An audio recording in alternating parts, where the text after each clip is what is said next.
has officially begun.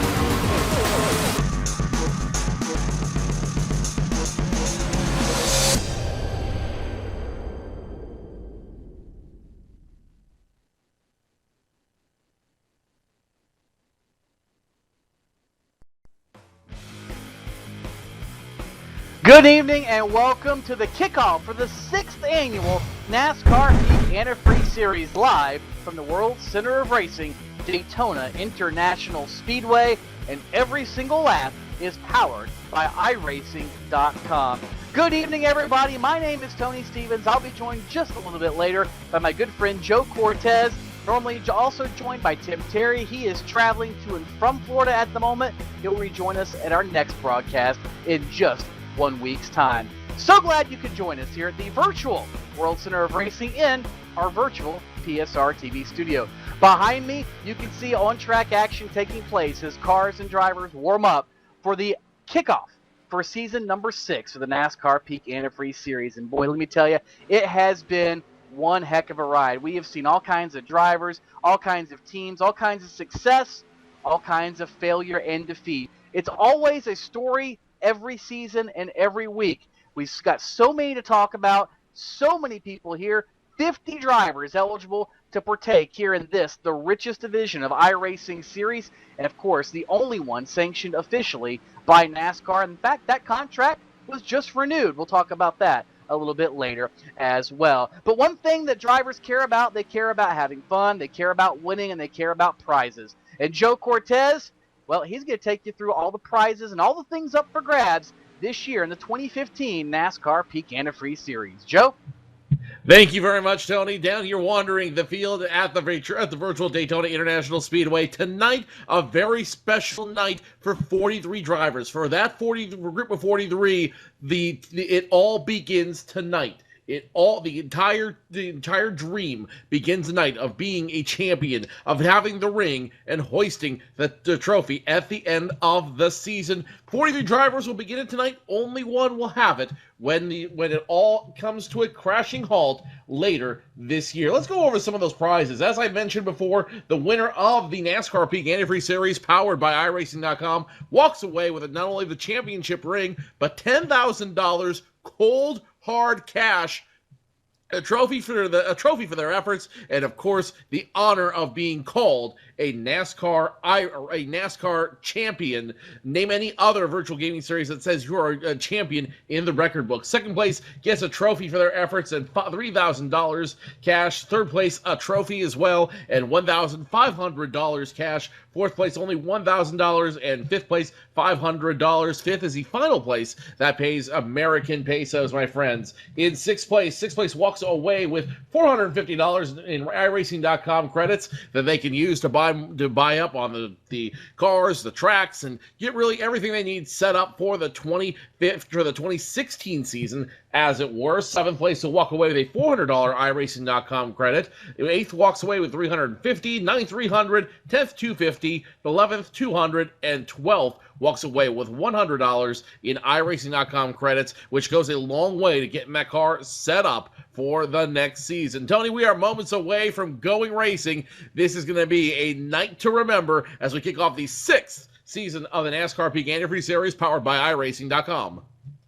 And Joe, cannot look any more forward to this than we have for this entire offseason. So glad the time is finally here to crank some engines and get cars racing around this racetrack behind me. And in order to do that, a couple of us have to get up to the booth and cover a few things. So I'm going to leave the virtual studio and I'm going to join Joe up top where things can be seen along this entire behemoth of a racetrack, the 2.5-mile Daytona International Speedway. Don't go away. So glad you could join us, and a big shout out to our new fans and our new viewers on our newest affiliate, Fans Choice TV. Glad you guys could join us for the ride as well. Don't go away. We'll be right back with the final moments of final practice before we hit the racetrack for 250 miles in the season opener for the NASCAR Peak Antifreeze Series.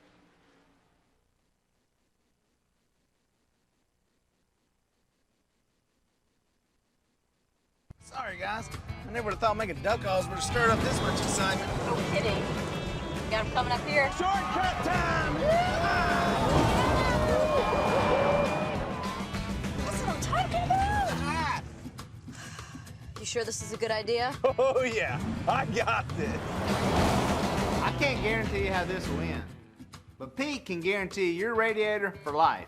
Introducing the Peak Run True Guarantee. Check it out at peakguarantee.com.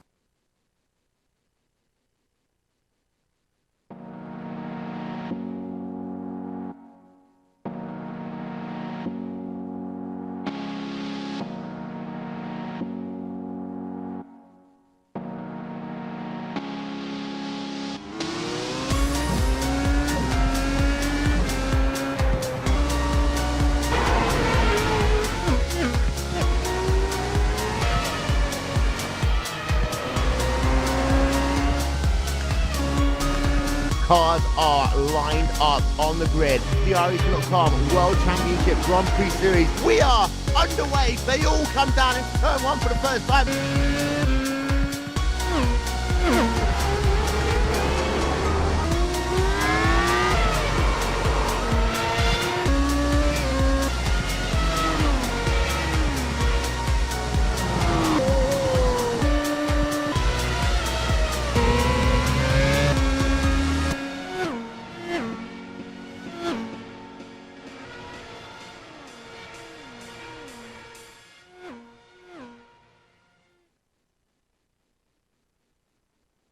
Welcome back to the NASCAR Peak Antifreeze Series season opener here live on PSR TV. Just about 5 minutes or so left here in the final practice session for each and every one of these drivers. And Joe Cortez, we look down the starting lineup and the times between these drivers, literally from the pole all the way back to the entire field, is less than 1/10 of 1 second. Holy cow. No division in NASCAR is nearly as tight as we see here tonight. Oh, tonight's going to be a very competitive night. As I said before, the dream begins right here. The dream begins at Daytona International Speedway. And these guys are going to have a lot of fun. This is where you prove your muscle, and this is where you get the big jump out there up front. Because this is what makes the place so much fun. This is what makes it the place to be tonight.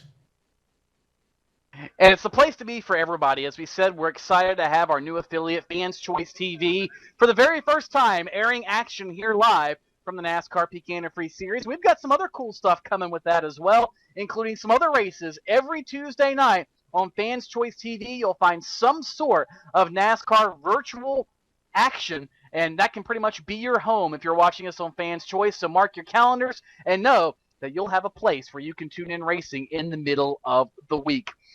One of the things that's of note, sometimes when you go through the off-season, Joe, you have some issues. And already one driver incurring a penalty over the course of the qualifying session a few minutes ago. That's Alex Warren, the driver of the number 82. An infraction in his qualifying procedure means he has to open the race with a drive-through penalty. Tough break for the driver who's going to start in the 18th spot on the outside of row number 9.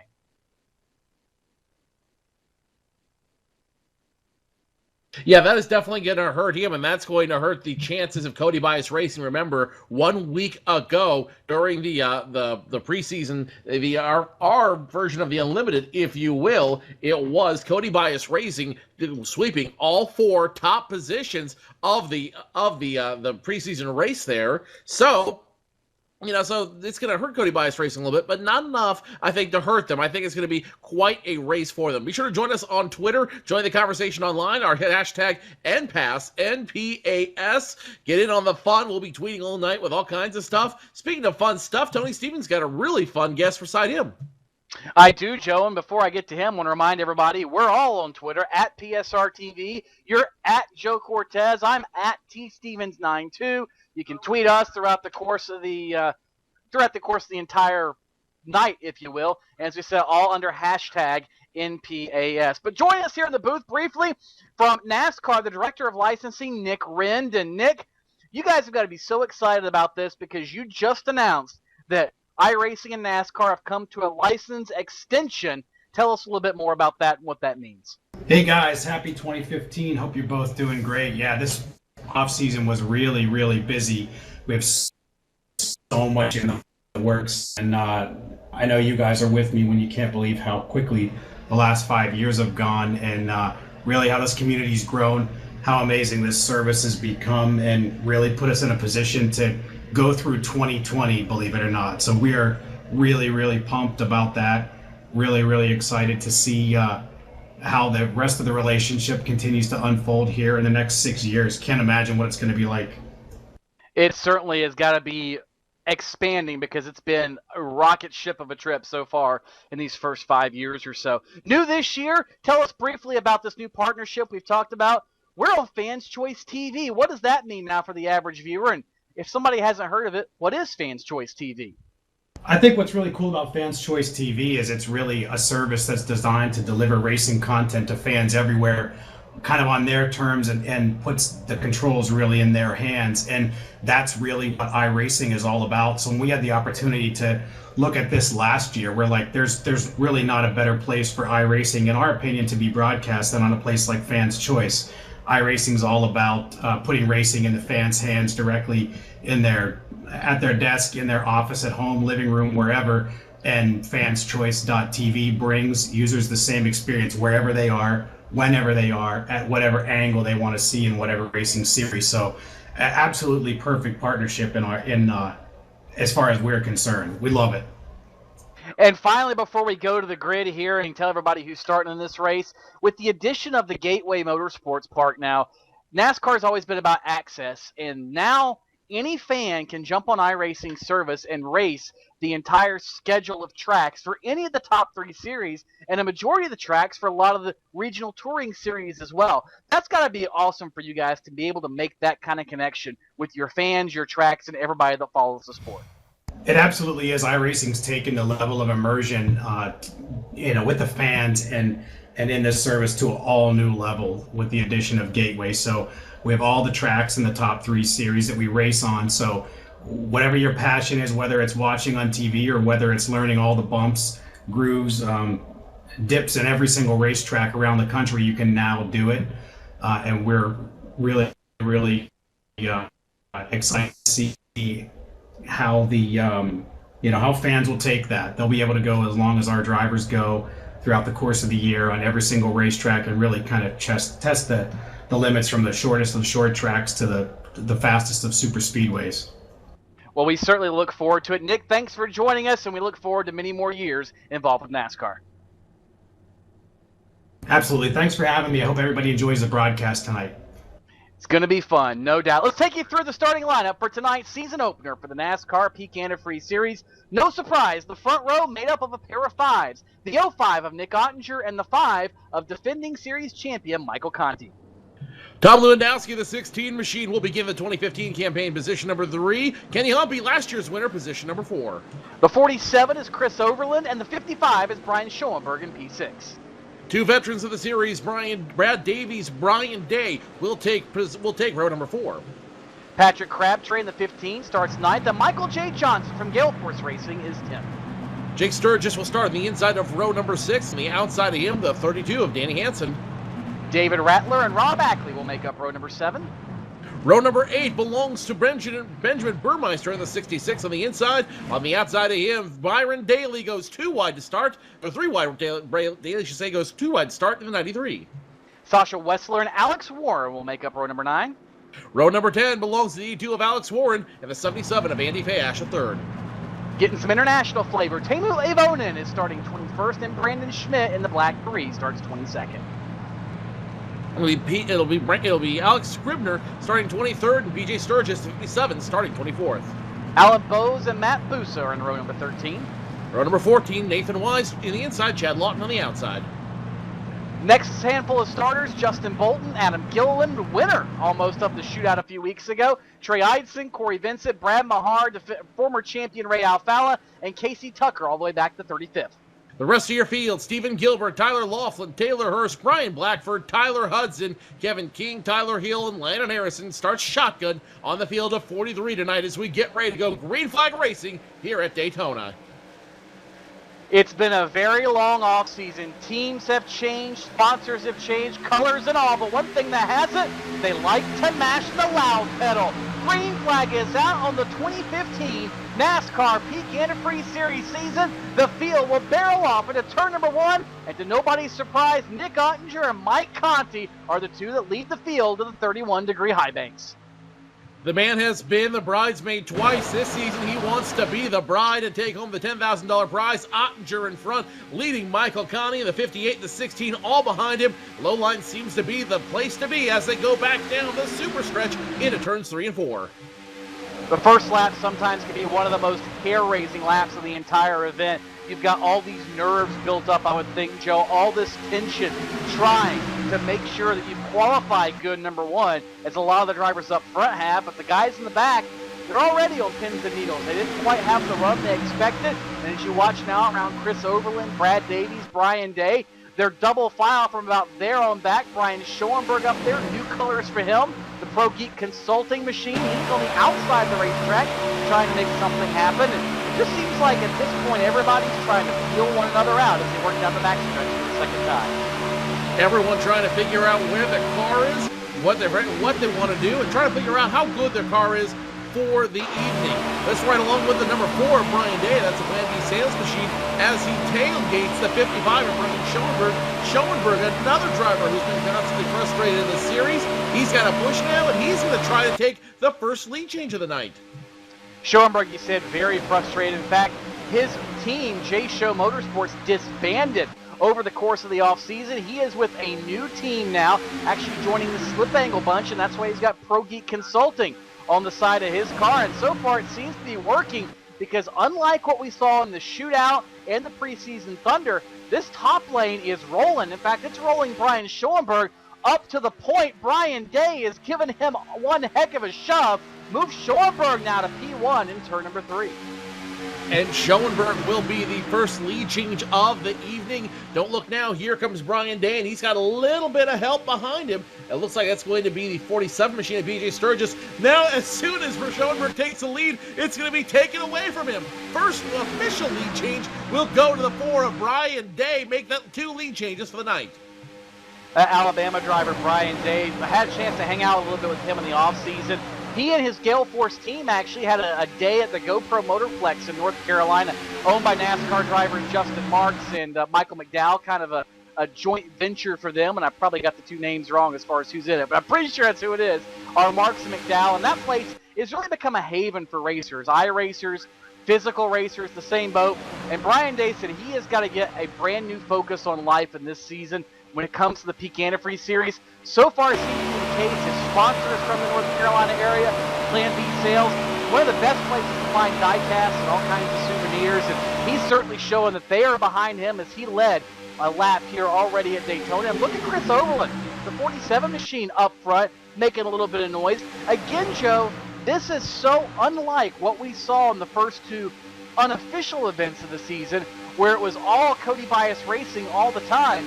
They're almost nowhere to be found here in the open class. Well, Tony, this is where the rubber meets the road, and it's entirely possible in the first 2 events, the preseason Thunder, the shootout that we had last week. These guys could have been sandbagging a little bit. These guys have been waiting to see what everyone else showed up to the party with to start making a plan around what they've got going on. And so I think that's really what happened in that offseason, or in the last 2 races, is everyone waited to see who's got the hot hand. Cody Bias Racing showed up the hot hand, so everyone else said, okay, now we know who to beat. Let's get our car set up, and let's get everything we have set up so that we can beat them. So far, it's working as Chris Overland continues to lead. And I misspoke a moment ago. I actually just got the correction, and I apologize. Brian Schoenberg not with Slip Angle, actually with Drill Isle Motorsports this season. I apologize for that. But somebody else, let's see, who else? Oh, yeah, some guy named Michael Conti was with that team last season. He's back in that Butto Gaming cockpits machine.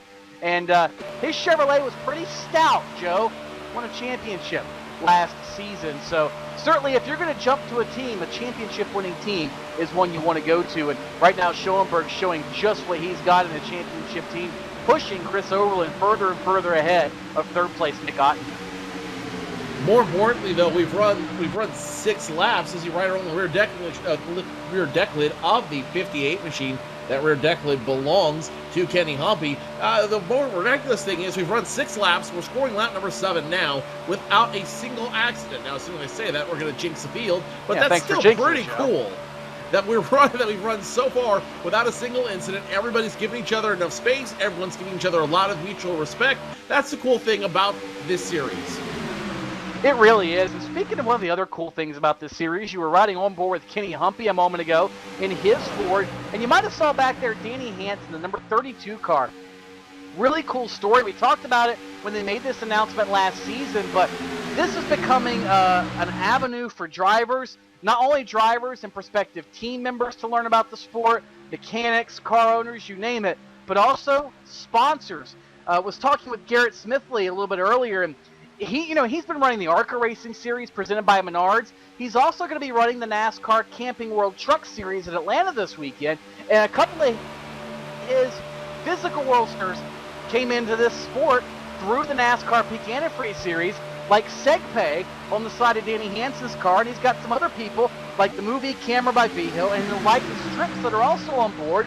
A new, basically like an energy type strip from what I gathered from Garrett that's on board Danny Hansen. So it's cool to see so many people, everybody from Peak, the series sponsor, on down, making this a place to really get their sponsorship activated and involved when it comes to the sport, as we're 3 wide up front. Tony, while you're doing business, they're doing business on the track. 3 wide momentarily on the backstretch. They will calm it down now, but Michael Conti was the odd man out for just a moment there as they went 3 wide all the way down the backstretch. That's going to shake it up front. Chris Overland continues to lead, but now Brian Day side by side with him as they start getting ready to take up some business up front and really see what these cars can do. But you don't want to show everything you've got yet, Joe, I don't think. I mean, this is lap number 10 we're working of 100. We're barely a 10% distance into this race. Do you really show everything you've got? I mean, we've got at least a couple of pit stops still to come, and more than likely, we've got probably a couple of wrecks to come, just the nature of super speedway racing. If you're a defending champion, you don't wait for the party to come to you. You start the party, and that is exactly what Michael Conti is doing right now. The 2014 champion wants to make it 2 for 2, wants to be the second repeating champion in the series, and he is showing everything he got, getting the push from Danny Hansen. Look who's up there as well. 3 wide daily, watching all the 3 wide action from his number 93 machine. He's going to stay 2 wide, stay in line with them, but now he's up in the top 10. And speaking of Cody Bias Racing, look who's in the top 10 as well. The 27 of Cody Bias. Not a surprise by any means to see those guys work their way forward. We knew they were good in the shootout in the preseason Thunder, but so much of the game so far in this offseason and the preliminary events has been about track position as you ride on board with Danny Hansen, pushing Michael Conti to the lead as they cross the stripe here at the completion of lap number 11. To move Conti to the top of the leaderboard, and for that matter, move Danny Hansen up to second. Look behind him, as you said, Joe. Byron Daly, and this is a really cool story as well. Byron has been involved in sim racing for about as long as you can really imagine. And Byron is originally from New York City, moved south to North Carolina, pursued a degree in mechanical engineering at the University of North Carolina, Charlotte. Is ahead of him right now. Hansen looked for the lead on Conti, nothing there. But Byron was able to come down, got a lot of experience in racecraft and networking and things of that nature through this series. And guess what he's doing now? He's working for a top-tier championship ARCA organization. You might have heard of him. Venturini Motorsports has hired Byron Daly as one of their engineers.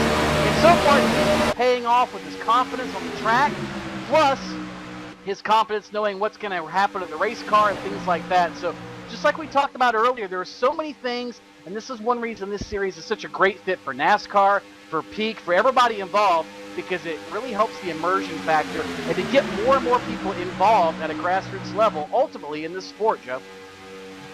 Well, if they need a backup driver, Byron Daly might be in a good position to do that, as well as number 93, almost side by side with the 5 of Conti. Danny Hansen now down with it 32, taking away position number 2. But the Byron Daly working hard to continue to try to get up front, leave himself a lap, get that extra bonus point. Even at Daytona, bonus points matter, and I'll tell you why, Tony.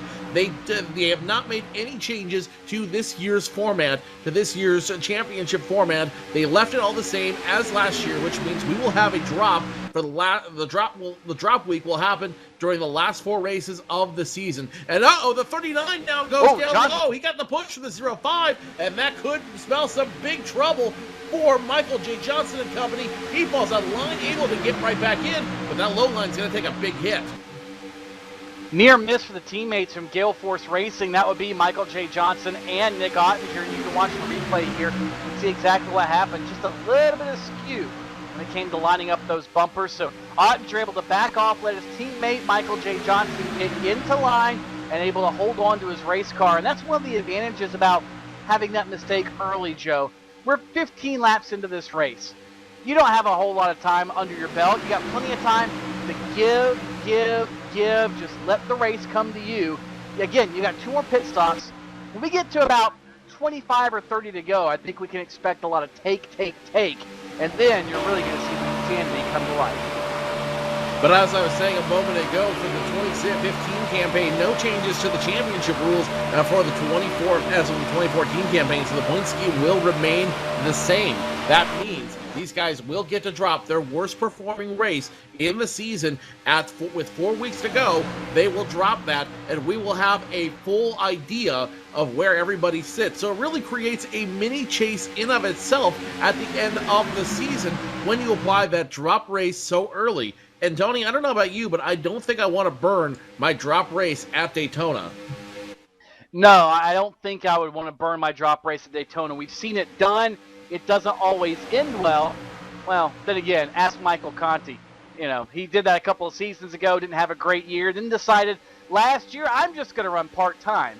Well, yeah, we see how that worked out.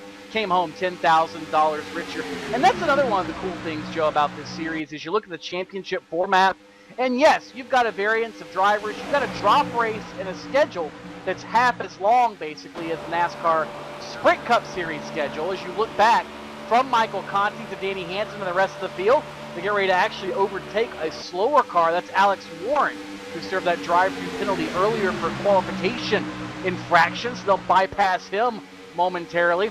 But this is an avenue for NASCAR to try things.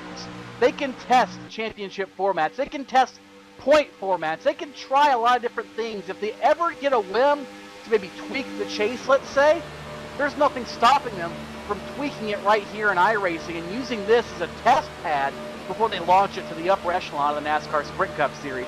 Really, really cool tool that both iRacing and NASCAR have here in this series. Well, NASCAR is really understanding that iRacing is more than just a video game. It is more than just a simulation.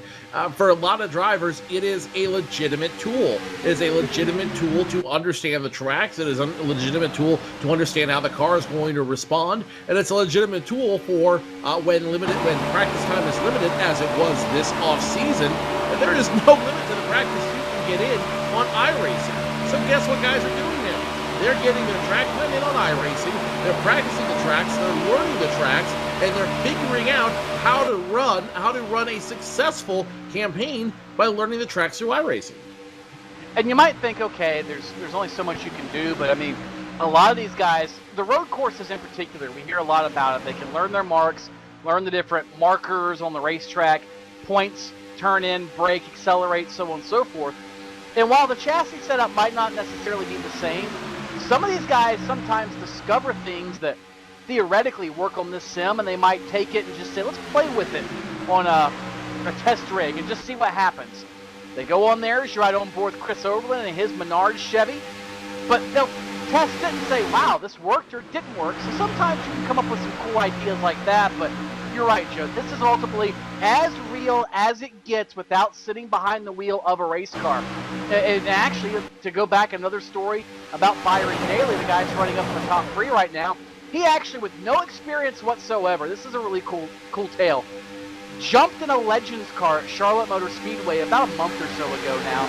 No experience experience in anything but a go-kart over at the GoPro Motorplex, jumped in, and on the first day of competition, all because of his experience through iRacing, he was only a couple of tenths of a second off the leaders. That is miraculous for a guy that's never been in a race car to be that good, and it shows you just how good of a training tool this really is to get you used to situational awareness, your reaction time, everything about it teaches you racecraft and then some. All you've got to do is learn the nuances of a different race car. Hey, didn't you have a similar ride at Charlotte Motor Speedway this offseason? Yeah, maybe. He and I finished in the same position, I'll put it to you that way. He was a hair bit faster than I was, but that's because he's a driver and I'm just a wheel holder. That's kind of how this works. But, you know, it's really cool to be able to see those types of things when they do come out. To watch guys jump from a sim to a real car and have no problem. Some guy named TJ Majors who, let's see, he spots for Dale Jr., drove Dale Jr.'s late model for a few years, is a very similar story. Had no experience, met Junior on a sim, the predecessor to iRacing. They became friends. Junior put him in a car, saw his ability, and guess what? Now he's a spotter for a two-time Daytona 500 champion in Dale Earnhardt Jr. So there's a lot, again, of people, talent, and a lot of resources available in the iRacing community. If you want to get in on this and you want to have your turn in as close to a 600 horsepower machine you can, join the iRacing sim today. If you use our special promo code you see there on the screen, PR-2015 PSRTV, you pay for 1 month, you will get 2 free. That includes all the tracks you need to get started and the super late model, which is a whole lot of fun to drive in the off season. Check that, it's actually going to be just the late model, not the super late model. I misspoke. Anyways, go to iRacing.com, get yourself signed up, and you never know, a couple of years you could be here on TV with us on PSR TV, competing for the $10,000 prize in the NASCAR iRacing Peak Antifreeze Series powered by iRacing. Speaking of which, that late model deal, that's pretty cool. That's the same late model that NASCAR has in their rule book that runs particularly around the Southeast, the Carolinas, a little bit of Tennessee, Virginia, that region. They call it a NASCAR late model stock car. It's what it was based off of. Really cool deal. You can run pretty much any NASCAR type machine from the ground up, from a street stock, a late model stock, on up. The K&N Pro Series type cars, trucks, modified, you name it. But the cool part is, even if you're not an oval racing guy, if this just happens to be what you're watching, and maybe this is your first exposure to iRacing, as you're right on board as we work through the 31 degrees of banking here in turns 1 and 2. The iRacing service, Joe, has so many options. You've got sports cars, open wheel cars, you've got scale cars like the Legends cars that are available on here you start out in. It's really the ultimate racer's paradise, and actually, the Cars Tour, you might not have heard about them, but they're going to have iRacing available through one of their partners at each one of their events. And a lot of the NASCAR guys use the super late models and the late model stocks of the Cars Tour, which are very similar to NASCAR's rules, to go back and forth, and then those guys will jump from those cars up to the K&N Pro Series and so on and so forth. But you can go to one of those events and try out iRacing, and then next thing you know, you might end up buying yourself a Legends car or something of that nature. Something of that nature. Let's reset the field for you real quick, seeing as we're just about a quarter of the way done here at Daytona. It's going to still be Michael Conti up front. He is led for quite a few laps here. The number 93 and 32 battling for that position. Behind him, Chris Overland fourth, Cody Bias fifth, Brian Schoenberg, Justin Bolton, Brian Day, Alan Bowes, and Adam Gilliland rounding out your top 10. So I think the biggest storyline to follow right now is Cody Bias Racing, which was so strong in the offseason, the preseason events. Only 2 Cody Bias Racing cars in the top 10 right now. And like we said, Joe, that's such a shock, and everybody maybe that didn't watch the Snow Cone Productions shootout or the Tim's Corner preseason Thunder is going, okay, what's the big deal? Let me put it to you this way as we get a little bump draft action going on the back straightaway. Think of Hendrick Motorsports. Everybody saw the Daytona 500, or most everybody, I'm sure, saw the Daytona 500, and I'm sure so many people were thinking, man, that juggernaut of Hendrick at the front row, Gordon, Johnson, Earnhardt Jr., they're going to be hard to pass. And they were. Cody Bias Racing, in the preliminary events, as you ride on board with the namesake of Cody Bias Racing, Cody Bias, but they were just like that in the preliminary. They start up front, they run up front, they were next to impossible to get around, and everybody thought they were going to be the guys you had to beat to win here at Daytona this weekend. Well, you're having to beat them right now. Cody's up front, Chris Overland's up front, a few other members of that team are up there as well. But it's not just them. As always, the cream rises to the top. Justin Bolton, one of the members of Cody Bias Racing, is up there. But again, look, he's not with his teammate. He's got a couple of his teammates around him, Joe. He's trying to search a little bit now as they run off turn number 4. Well, this is a point in the race where you kind of get a feel of who's going to help you out, who's not going to help you out, and who you want to work with at the end of the race. This is where you start to get a feel for who's really got your back and who wants to help you. And, you know, at Daytona, at Talladega, at the big super speedways, it is a matter of getting all the help you can. If you can't get a teammate, you start making deals with other people. Hey, if you push me here, I'll push you there. And especially when it comes to pit stops, because those same people that you're making deals with now, those are the guys you're going to want to go into pit road with. Those are the guys who are going to have your back when you come out pit road, and those are the guys who are going to help you get back up front and chase back and chase down the leaders once again. On board again with Justin Bolton, the driver out of Greensburg, Pennsylvania, trying to make his way forward through the short chute here as they cross the stripe. 28 laps in the books. And Joe, that means we're getting pretty close to pit stops here at Daytona. And so far, we have been clean and green. What do? Do you do 2 tires? Do you do 4 tires? Do you do fuel only? This really could play a pivotal role in how this race turns out for some drivers coming up. Oh, absolutely it could. You know, and when you think of it, you're going to have to go in for gas anyways. That's just a given. You're going to need those 2 tanks of virtual Sunoco fuel, so 2 tires come free. At the same time it takes to fill up that fuel cell, you can get at least 2 right side tires on that car, but while you're there, you might as well stop for 4, because a car with 4 brand new sticker tires will grab easier and turn easier on the 33-degree high banks of Daytona than a car with 2 tires will. Plus, 4 tires gives you more freedom to run both lines around the track. And as you see, the top 15 still running double file and now scoring lap number 30. Those 4 tires will make the difference as to who gets up front and who gets left behind. Well, as close as this race has been, Joe, you look at qualifying times, literally the entire field was separated by less than 1/10 of 1 second. Let me repeat that. The entire field, 43 cars, was separated by less than 1/10 of 1 second. How much time, though, can you save on pit road, and is track position more valuable? Well, look at guys working their way forward into the top 10 right now. Guys like the 50 of Alex Scribner, the 21 of Alan Bose. Andrew Fiash III just barely sneaking his way in there. He's up in the 11th spot right now.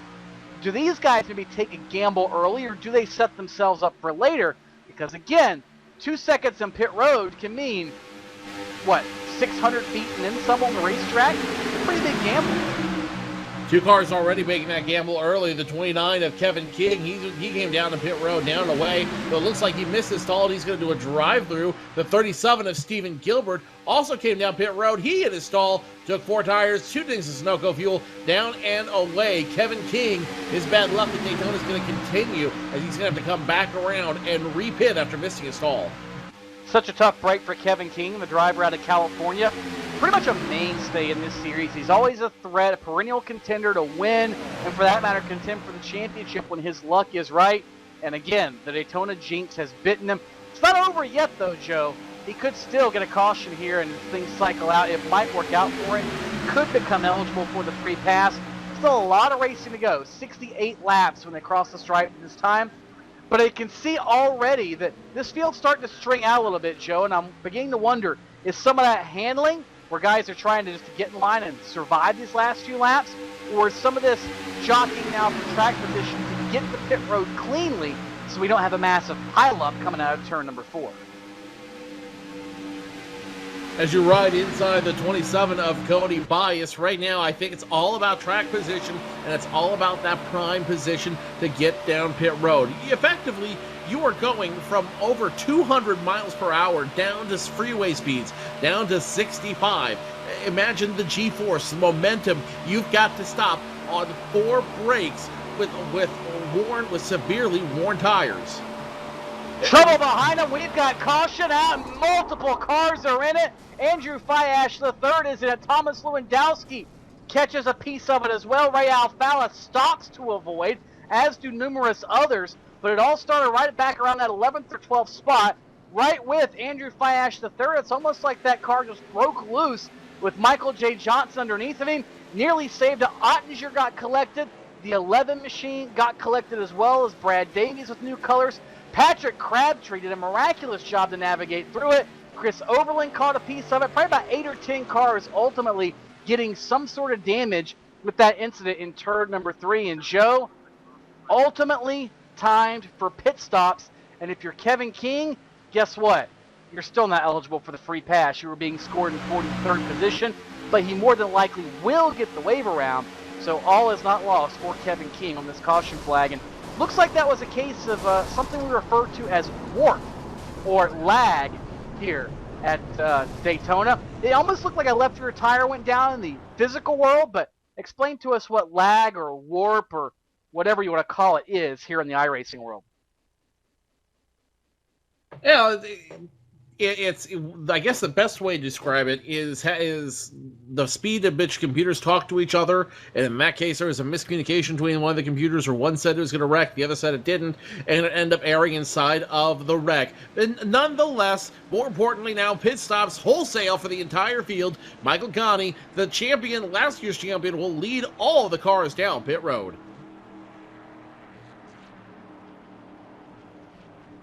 Conti's going to end up in box number 1, or at least close to box number 1. I apologize. He's in box number 2, as Nick Ottinger was on the pole. We'll see what everybody does. More than likely, I would think 4 tires and fuel going to be the order of the day up and down pit road.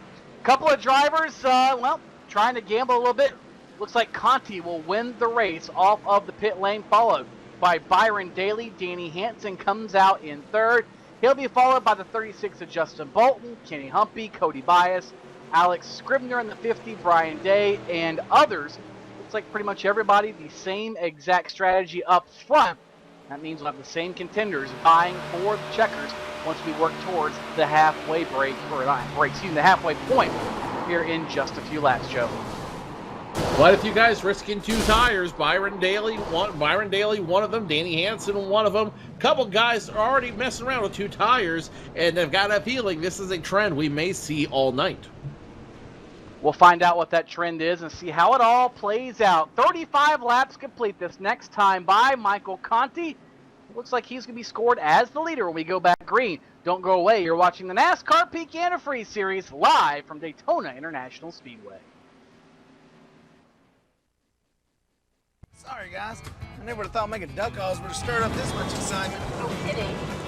Got him coming up here. Shortcut time! That's what I'm talking about. You sure this is a good idea? Oh, yeah. I got this. I can't guarantee how this will end, but Pete can guarantee your radiator for life. Introducing the Peak Run True Guarantee. Check it out at peakguarantee.com.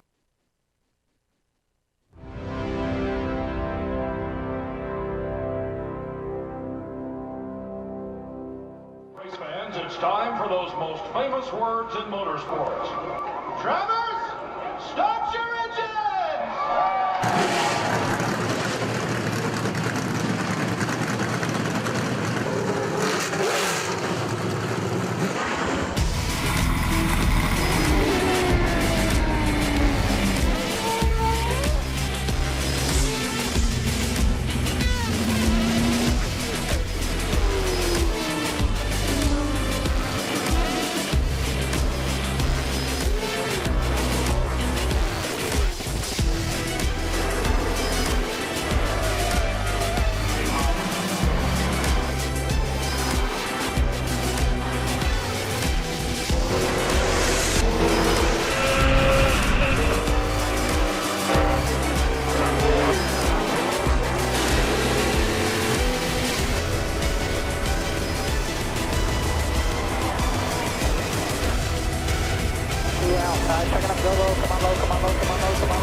Michael Conti comes up at a corner number 4 in the checkered flag. He wins his first NASCAR iRacing.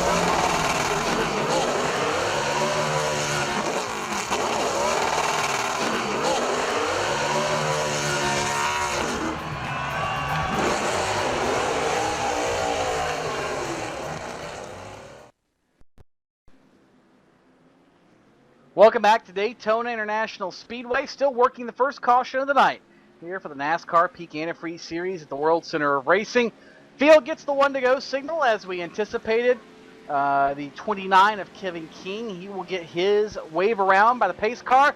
And a couple of cars up front we didn't expect to be up front. Apparently working this race backwards. They got lucky, caught the caution when they needed it. Taylor Hurst in the number 74 and Nathan Wise are going to be bringing them down to the green flag. A couple of newbies here in the NASCAR Peak Antifreeze Series. These rookies, Joe, worked their way up to the NASCAR iRacing.com Pro Series, and now they have earned themselves a shot on the biggest stage in sim racing here on the NASCAR Peak Antifreeze Series. And so far, their strategic gamble has paid off. And from what we've seen so far tonight, well, there might be a little more in store because it's been very hard to pass anybody up front. We'll see if they can hold on to this track position. Good move by both of them. If nothing else, Taylor Hurst will pick up a bonus point for leading that lap, and that bonus point could make or break him as the season comes along. Taylor Hurst, Nathan Wise will start the first row. Michael Conti, Byron Daly, Danny Hansen, Justin Bolton behind them. Kenny Humpy, Cody Bias, Alex Stribner, and Brian Day rounding out the top 10.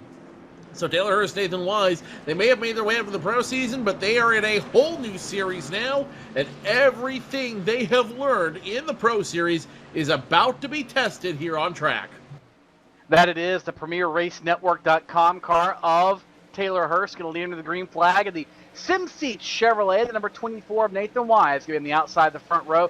And you look at a company like SimSeats, they make great products that help add to the immersion of sim racing, but it just shows you how serious these guys are about their simulated racing, Joe.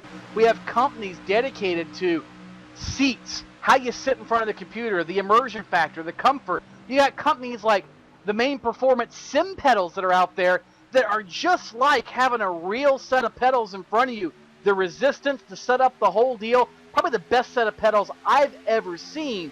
And it really shows the immersion these guys like to take their racing to. As speaking of immersion, Mike Conti has tried to immerse himself in the lead, and he's got Danny Hansen immersed right up his tailpipe. Move those two to the point in turn number 3. Meanwhile, the number 93 of Byron Daly having a hard time getting around the 74 of Taylor Hurst. Nobody helping him out on the high side. Kenny Humpy not going to come to his rescue. He's going to stay down low. And the 93 machine of 3 wide Daly gets stuck 2 wide. And this is where we talk about relationships matter, networking matters. This is where you see it played out right here. Nobody wanted to help out the 93, so guess what's going to happen if the 93 gets a chance to mess with one of those guys, the 58, the 36, the 27? Don't expect Byron Daly to be so hospitable to them. It's one of those times where you have a long memory, I would imagine. Racers tend to have a very long memory when it comes to remembering who did them wrong on the racetrack, but Byron's doing a good job of holding his own out there. Mind you, he's lost some track position, but really for a single car on the outside lane, he's not going backwards quite as quickly as I thought maybe he would. So give a call to Byron Daly for doing that. But one thing I've already noticed, Joe, look at the field. We were 2x2x2 for the longest time and gradually made our way down to single file. For the most, well, now that I say that, like 6 cars go up top, but for a while there, we were just simply single file. Everybody content, we thought, to make laps, and well, now that has changed. Byron Daly up top. His strength has brought on Kenny Humpy up there. Also, a couple of other drivers trying to join the chase and push Byron Daly to the point. Ryan Schoenberg, Adam Gilliland up there as well. Gilliland started all the way back in 30th spot in that Gary Mercer Trucking Chevrolet. Now he ducks to the bottom trying to work his way forward. But another member of Cody Bias Racing trying to work up towards the head of this field, and well, he's there now inside the top 10 as it's 2x2 for the top 6 spots once again. 2x2 for the top 6 spots, and you're really starting to see the competition heat up here at Daytona. We're almost halfway, and once you see that halfway thing go by, the gloves are going to start to come off, and these guys are going to start racing as hard as they can, as fast as they can, as quick as they can get around this Daytona track. Remember, these guys are playing chess at over 200 miles per hour. One false move could take you out at any given moment. That's exactly what happened to Nick Ottinger just a moment ago. Ottinger got in that big accident. His night's done for the night. And guess what his drop race is probably going to end up being? Daytona International Speedway. Going to be a hard way to start the season, Tony. It really is. And not just for Ottinger, but for a couple of drivers who are looking for great seasons. Thomas Lewandowski being scored 43rd, 7 laps down. Davies 42nd, 7 laps down. And Nick Ottinger, 41st spot after starting on the pole. Not the greatest outing for that Rheem Toyota of Nick Ottinger. I know they had a lot of hopes riding on this race. They've had a pretty good speed week so far with Rheem and the Ty Dillon and Austin Dillon bunch, that entire group, giving them a heck of a ride in the NASCAR Xfinity Series. Also, they had some association with the NASCAR Camping World Truck Series team, but looks like the NASCAR Antifreeze Series outing is not going to go very well. Same goes for David Rattler, Benjamin Burmeister. They're all essentially out of the race. Andrew Fiash III, the car that started that, he is still on track, 1 lap down, but he is nearly half a lap in arrears to the pack, and that car severely damaged right now. So he ultimately praying for more attrition to work his way forward. And actually, I take it back. Tony, the man who will finish at the tail end of this field will be Tom Lewandowski, Lewandowski started 3rd on this entire field.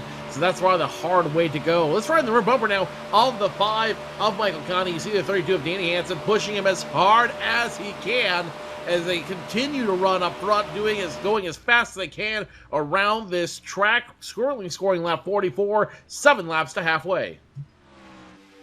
Seems like it's been an eternity to get to mile 125, but it really hasn't. It's gone by rather quickly.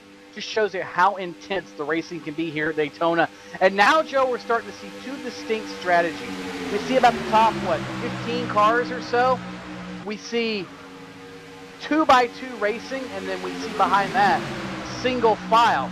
Speaking of Andrew Fiash III, by the way, there you see him down in the box. He is getting further repairs to his number 77. Tough break for Fiash as his Chevrolet team is going to be going to work. And still on pit road, the Lewandowski, Davies, and a couple other teams trying to make things happen, but it's just to try to salvage some sort of points here at the end of the 250-mile season opener. Up front, Byron Daly led that time by at the stripe. They'll work up on the slower machine. That is the 09 of David Rattler. They will walk by and move him to 5 laps down. And Joe, just slowly I'm starting to sense the intensity picking up. There's a lot of guys further back in the field that we have not said a word about so far tonight that we always expect to be up front. Now, Adam Gilliland, the number 8 you see on your screen, he's one we expect to work his way forward. He's done so. He's up inside the top 10. But further back, former series champion Tyler Hudson, he is in 19th in the Checkpoint Graphics Ford. Haven't talked a lot about him. He's slowly working his way forward. And right behind him, the number 2 of Ray Alfala started 34th. He's up to 21st. And again, hasn't made a lot of noise, the Slip Angle Motorsports driver, but he's here. He's got his car in one piece. Somebody certainly to take a look at. And there are others throughout the field as well, Joe. Look even further back.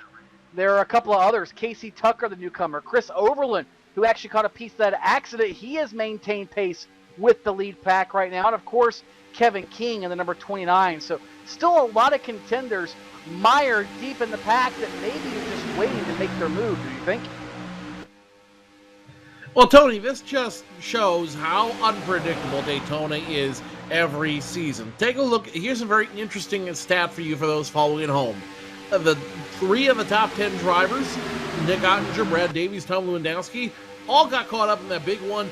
Of the 3 of those, 2 remain on pit road trying to salvage their rides and trying to get back out on the track. Meanwhile, up front, you have Byron Daly, who started 16th, Taylor Hurst, who started 38th, now Adam Gillen's joining the hunt, who started 30th. They're all in the top 10, and they're all fighting for position. They're all fighting to take the lead here at Daytona, to take the lead at the season opener. It just goes to show that you cannot predict the action at Daytona. You cannot predict super speedway racing. All you can do is react. But that being said, the safest place to be while super speedway racing is up front. And you got a lot of guys right now who are doing just that, racing to stay up front and racing to stay out of the eye of the hurricane, if you will. And Joe, the biggest thing it seems like, especially in any of these races, but especially the super speedways is to not give up. Tyler Hudson tells the story 2 seasons ago when he won his one and only NASCAR Peak Antifreeze Series title. He said, I was at Talladega. I'd been in a wreck. I was off the pace. I was 1 lap down. I was just about ready to go a 2nd lap down. The caution flag came out. And he said, if I got lapped the 2nd time, I was going to pull it in. I was going to call it a day and just be done with it. Well, ultimately, what happened, the circumstances played out. He ended up with a top 10 finish that day. And that season, Tyler won the championship by less than 5 points. That was essentially the difference between quitting at Talladega that night or soldiering on. And he soldiered on and ultimately gave him a championship here in Sim Racing's Premier League. So all these guys soldiering around, trying to limp off the pace and just make laps, this could be their season when we get down to the finale at Homestead at Miami. 1, 2 points could be all the difference when it comes down to those final couple of races and could put them in the money, or better yet, in a championship position. As we keep an eye on our past champions, Ray Alfalla and Tyler Hudson, you watch them in the box there. Here's something for you to gnaw on, Tony, as I was going through the notes this week. We've raced this race 5 different times. This is the 6th season opener we've had in the NASCAR Peak Antifreeze Series. Of those 5 races, 5 different winners have taken the checkered flag here at Daytona International Speedway. That includes Kenny Hamby last year, Jared Crawford the year before, 2012, Jeremy Allen, Ray Alfalla 2011, and 2010, some guy you may have heard of. Tell me if you've heard this name before. Dale Earnhardt Jr., does that ring a bell, Tony? Yes, and unfortunately, no, he did not graduate from this series. He was just one of the first ones to qualify, and we all know how much Junior loves sim racing, and I'm sure he's probably watching right now, but it just shows you how valuable this series is and how prestigious it is. Dale Earnhardt Jr. ran the first full season of the NASCAR Peak Antifreeze Series as a competitor and won how many races, Joe? 1. He won 1 single race in the season that Richard Towler took home the championship, and it was right here at Daytona. And Junior had to do it how? On fuel mileage. It wasn't on sheer speed. He got involved in a wreck in that race, had to limp across the line, but he was able to outsmart and outthink his competition to end up in victory lane. And you know, just a few short years later, he ended up back in the winner's circle here at Daytona. There could be something to that. Well, there's something else to this race, and let me tell you this. Number 1, we've had a different winner every season here at Daytona, so don't be surprised to see a first-time Daytona winner take the checkered flag tonight. Number 2, of those 5 unique winners, only 1 driver was able to turn a Daytona win into a season championship. That was back in 2011 when Ray Alfalla won his first of 2 championships, back-to-back championships in the NASCAR Peak Antifreeze Series, powered by iRacing. So number 1, this race is critically important, but you can't overcome it if you don't have a great finish. And number 2, this race breeds champions. It does, Joe, because of the simple fact of the mental toughness it takes to get through one of these restrictor plate races is just amazing. We talked about how so many people have gone from the sim racing world to the physical world. There's one thing you don't have in this race car that you have in an actual physical car: the seat of the pants feel. You can't feel necessarily that car get out from under. You can't feel where you are next to the guy beside you. You have to use a lot more of your brain power and your awareness with everything you can see, hear, and a little bit maybe of force feedback you have around you, plus a spotter. Yes, these guys are running live spotters. Somebody else is in the sim spotting for them. They've got other crew guys around helping them with strategy, fuel mileage, pit calls. It literally takes a full team to finish one of these races and do it well. And a lot of these guys I know, they never get the credit, but their teams win these races as much as the guys behind the wheel do. Are we just reciting lines from Rush now, Tony? What did I recite from Rush? The fact of the button seat line. You don't remember that scene in Italy? No, the only one I remember from Rush was, and I have to agree, this has become my life's motto now: don't go to men willing to risk their lives driving in circles looking for normalcy. That about summarizes our life. Would you agree? I thought the line was don't looking for someone who drives in circles, risking their lives, looking for a reason. No, it was normalcy. Either way, both apply. But I think definitely reason more applies to me than you. As one man looking for reason in this race, that is Byron Daly. He's going to charge up and try to take away the lead from the 5 of Michael Conti. It is a short-lived lead as Conti able to make it get back up front and continue to lead this race. You ride on the roof cam of the 24. That is Nathan Wise, one of the newcomers to this season, and he is holding on. Great track position, great strategy that he's running right this second. He's able to parlay it into position number 7 on the field. That is the Chevy Sim seat. Catch that, the Chevy SS Sim seat. Never mind. But yeah, that's the Chevy SS of Nathan Wise. Remember, it was him and Taylor Hurst, who scored 5th in the line last time by, that stayed out on that caution. They short pitted on the previous run, and now they're able to mix it up with the leaders. And so far, they have held their own. They haven't dropped back by any means, and now they're starting to march their way forward just a little bit. So if the cautions fall right and the pit strategy does as well, I think these guys might be in line to be a possible upset candidate, the underdog, if you will, by the time this is said and done. Remember Saturday, Kevin Harvick said he loves to see an underdog in the Xfinity Series race? Well, guess what? Same applies here in the Peak Antifreeze Series. The draft is the great equalizer, and many underdogs have a shot here tonight.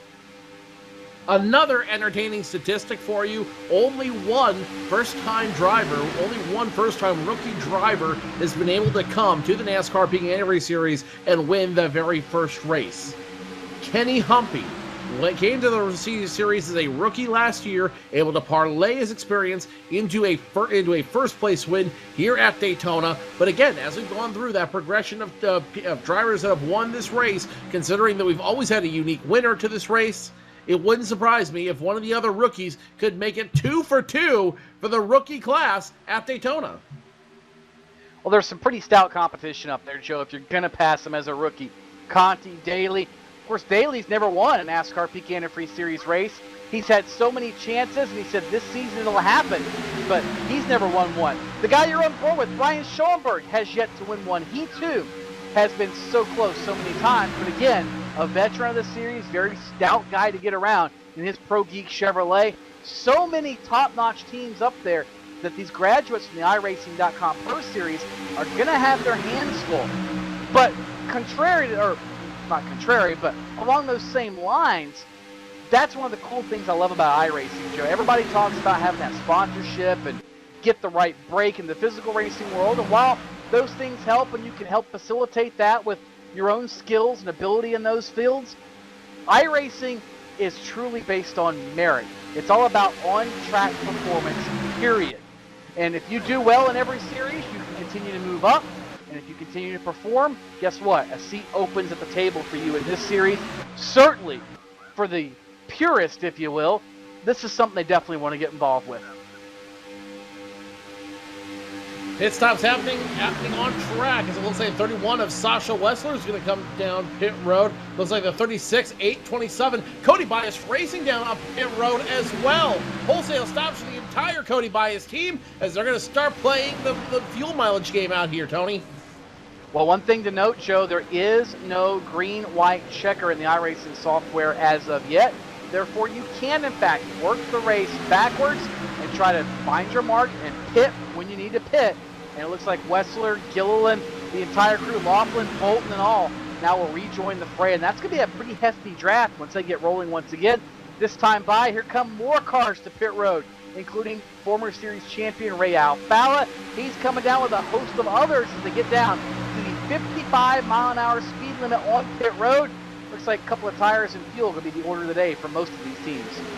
Conti comes down pit road. Danny Hansen breaks away. He will hit his stall perfectly this time.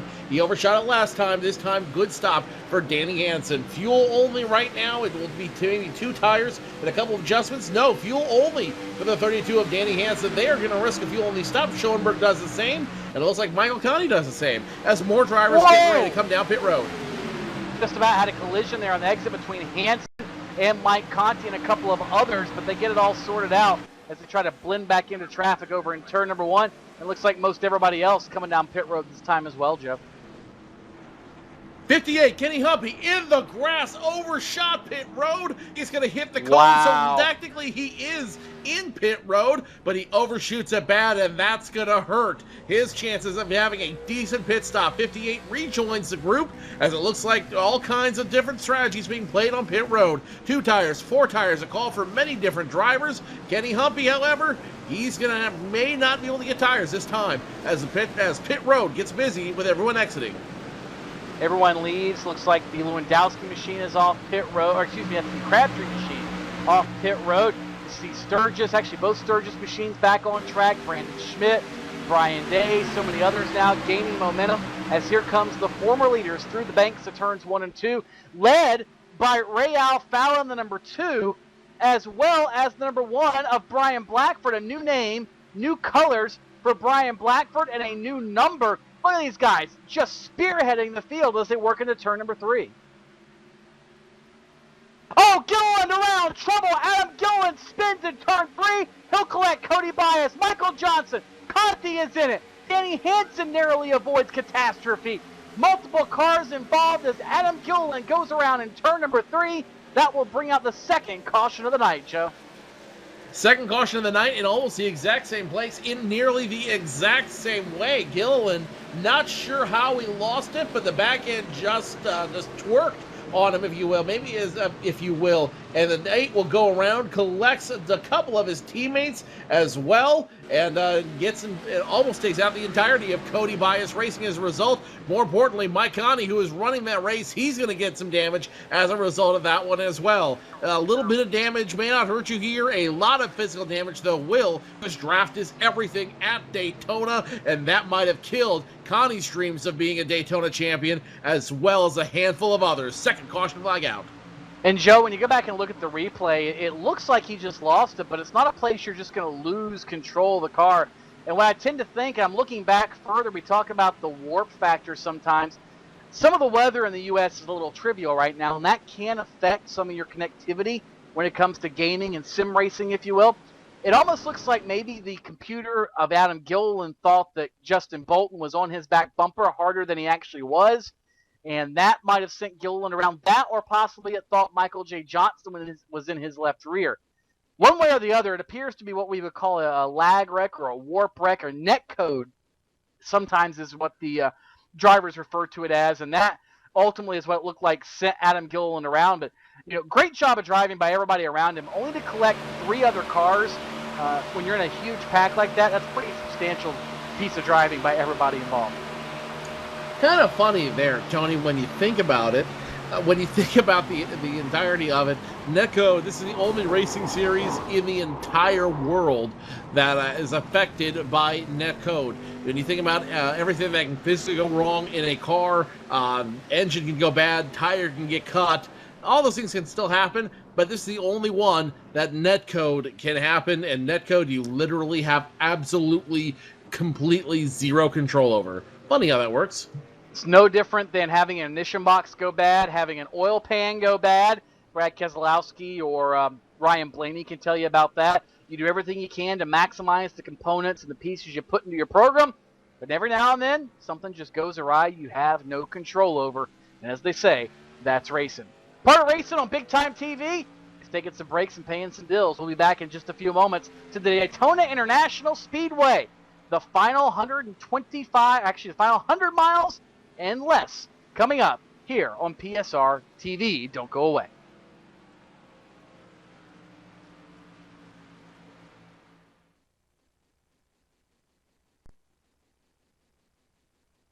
Sorry, guys. I never would have thought making duck calls would have stirred up this much excitement. No kidding. You got him coming up here. Shortcut time! That's what I'm talking about. You sure this is a good idea? Oh, yeah. I got this. I can't guarantee you how this will end, but Pete can guarantee your radiator for life. Introducing the Peak Run True Guarantee. Check it out at peakguarantee.com.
Cars are lined up on the grid. The iRacing.com World Championship Grand Prix Series. We are underway. They all come down into turn one for the first time.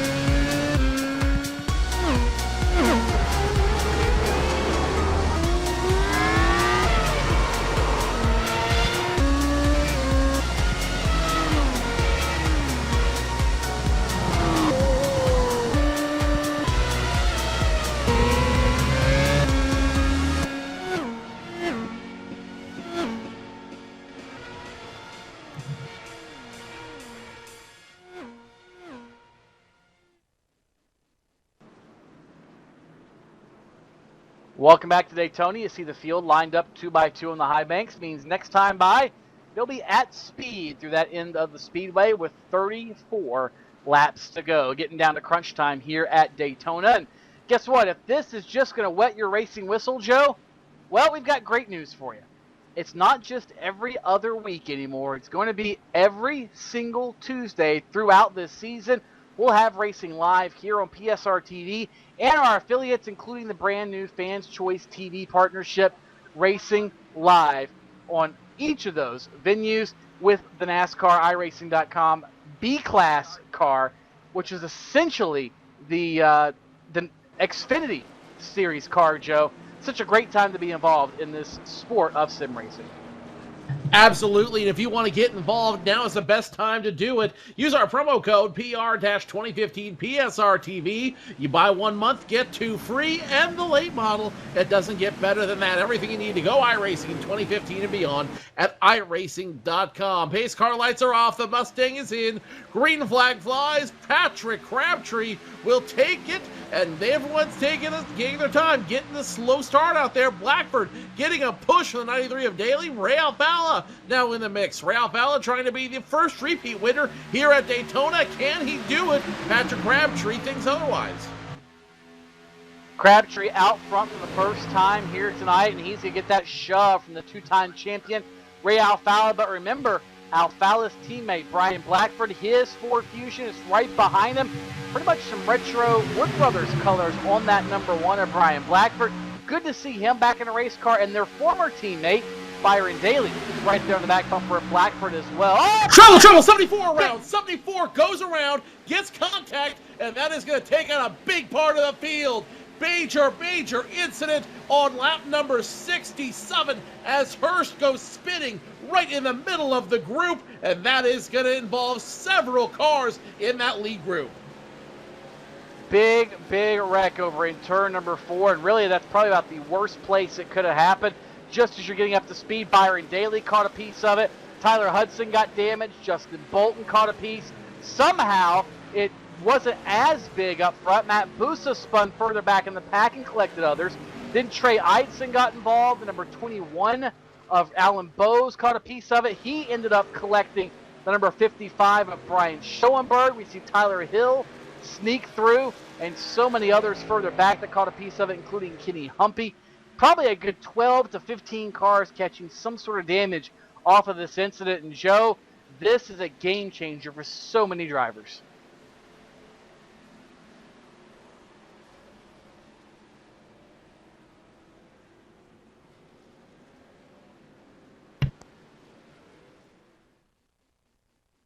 Sorry about that. Microphone seemed to have got unplugged there for a second. As I was saying, this is Push the the great button, then equalizer. I did. I pressed the wrong button. And Oh, the things boy. happen. This is the great equalizer for a lot of drivers. This is the thing they needed to get back on track, to get back on course. Unfortunately, it comes at the cost of a ton of other drivers out there, and you're going to have a lot of drivers now that are going to go home not very happy, including the 55 of Brian Schoenberg. He was running up front so long tonight. Now heavy smoke pouring out of the 55 machine. Consider his Daytona dream squashed once again.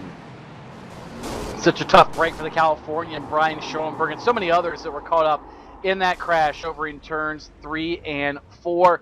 But the good news is, for a lot of drivers that were questionable on fuel, these slower pace laps give them a chance to save just a little bit of fuel. And speaking of saving fuel, one of the things that we know of that helps save fuel is proper engine lubrication. That's just one of the many things that our friends at Peak Antifreeze and Motor Oil tend to do very, very well. And joining us once again for the second consecutive season opener is Brian Emmerich from Peak Antifreeze and Old World Industries. And Brian, looks like you've been enjoying some of the race so far here tonight. This has got to be such a cool thing for you guys to be involved again. Multiple years with the NASCAR Peak Antifreeze series and starting year number 2. What kind of success has this series been for you? Well, first of all, thanks for having me again. Yeah, we're very excited to be part of the series and our partnership with iRacing and NASCAR again this year. It's so neat to have just left the track and watched some fantastic racing over the weekend, rooting on that 15 car, rooting on the 55. We were partnered with the 27, and then to come and watch more racing, because you just can't get enough. It's been fantastic for us. I think the community is starting to recognize that we're here to support, and we've got nothing but positive feedback. That's always a plus. I know seeing the Pete cars from Clint Boyer's dirt team down at East Bay and around the entire Florida area just kind of gets your blood pumping. It's like, man, you guys are everywhere between that, the Cup cars, the NASCAR Peak Antifreeze series. It's really, really wild. And I know a lot of people have got to ask that maybe are new to this sport, maybe watching for the first time on Fans Choice TV, how in the world does a motor oil, antifreeze, automotive products company, because you guys do all kinds of things, from wiper blades to diesel exhaust fluid, you name it, but how does a company like yours get involved with a simulated race series? Where's the connection? How does it work out? And what kind of, you said you had positive feedback, but what kind of return do you guys see on this? Well, the question of how do you get involved, I mean, the thing that I've always found interesting is no matter how complicated things seem or how professional or big corporate, at the end of the day it's just people. And this was something that I got really interested in watching.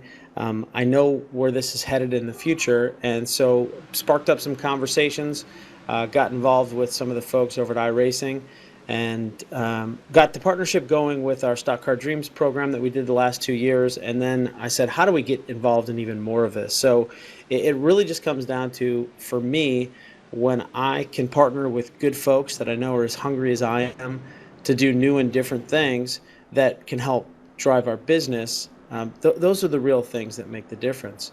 In regards to that, what kind of positive returns and that, we've been able to activate this not only in our TV programming and our Stock Car Dreams program last year.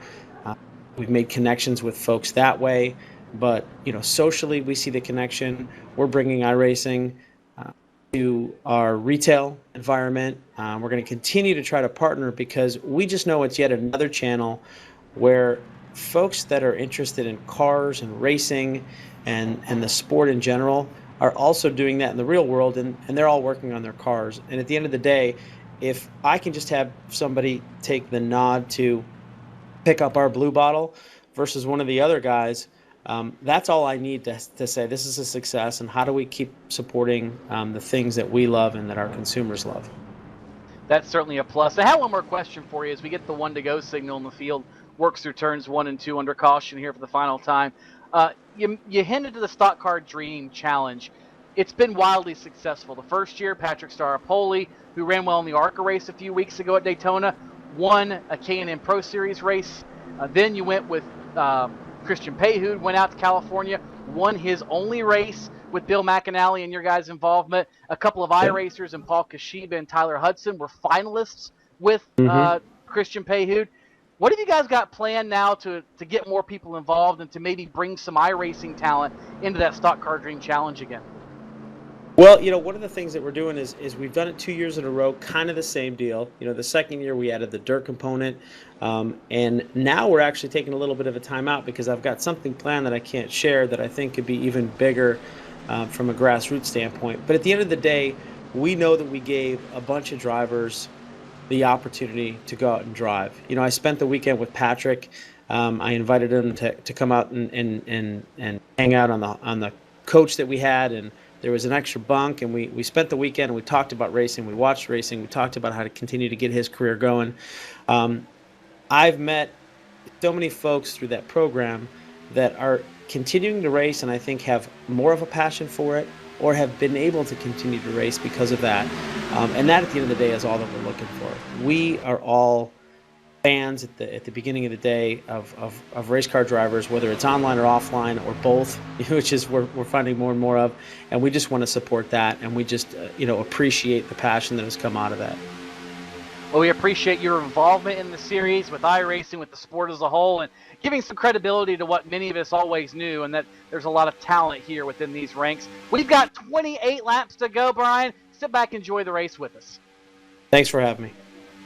That's Brian Emmerich from Peak Antifreeze Motor Oil, and specifically Old World Industries. Glad to have him aboard again for the second consecutive year in the NASCAR Peak Antifreeze Series. One lap under green, and it is getting dicey at the front of the field.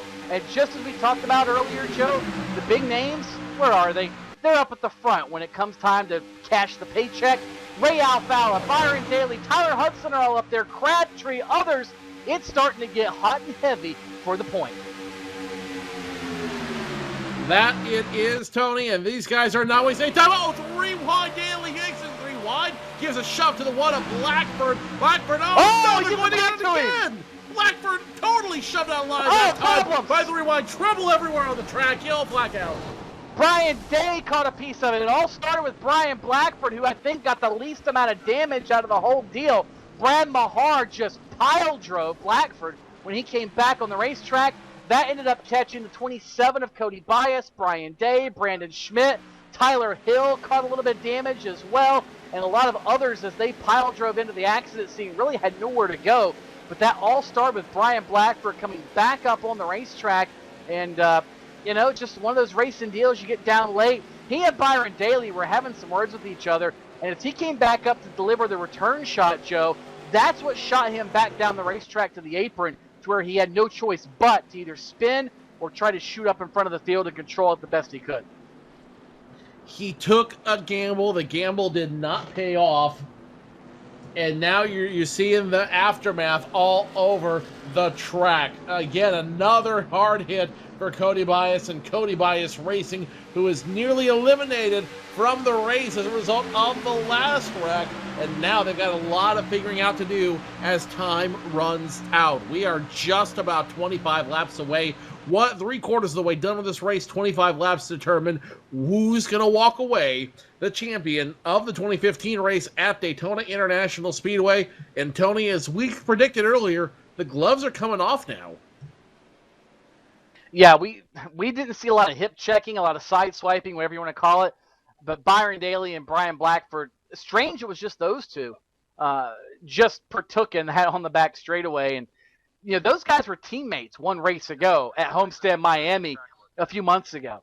I mean, they're friends. They've raced together. They've shared setups, but somehow a disagreement between them. And it makes you wonder if maybe there's a new renewed spirit between both of those drivers, Brian Blackford and Byron Daly. We've documented Daly and what he's done, but Brian Blackford, that in itself, Joe, is a very inspirational story that he's even where he is right now.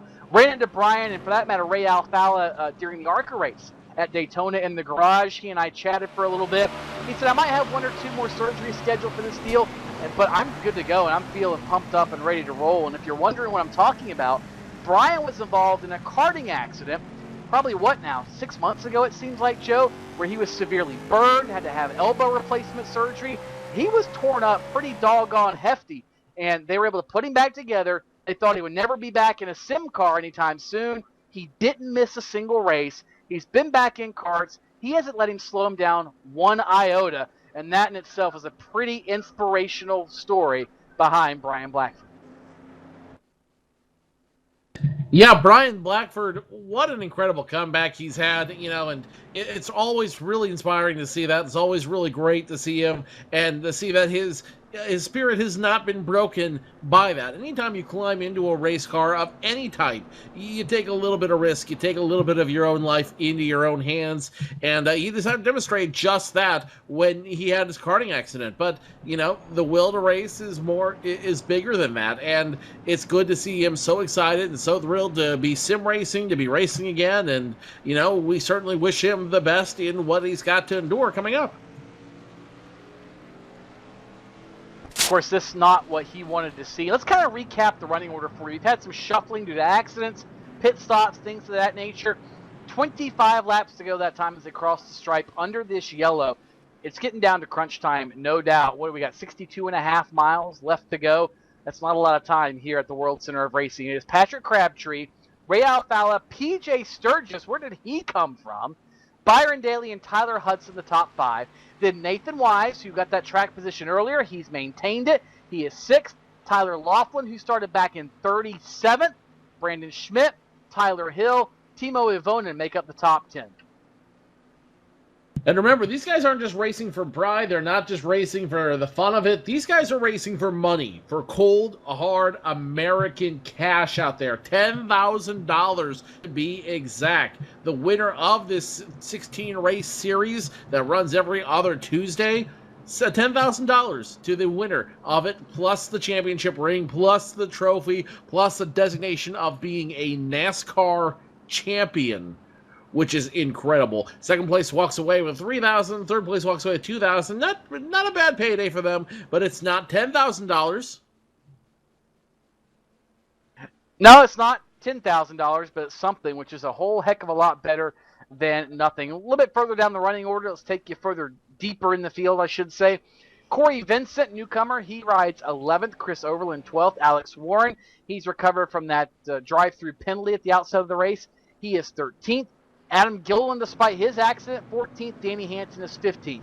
Then comes Landon Harrison, Matt Busa, Justin Bolton, Kenny Humpy after an accident or two, and Sasha Wessler, the Frenchman, currently being scored in the 20th spot.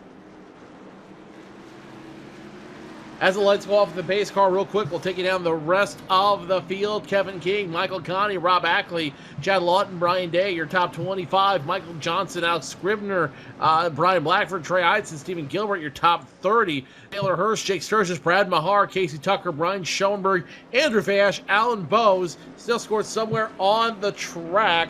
Benjamin Burmeister, Nick Ottinger, Brad Davies, Tom Lewandowski's, for all intents and purposes, out of the race.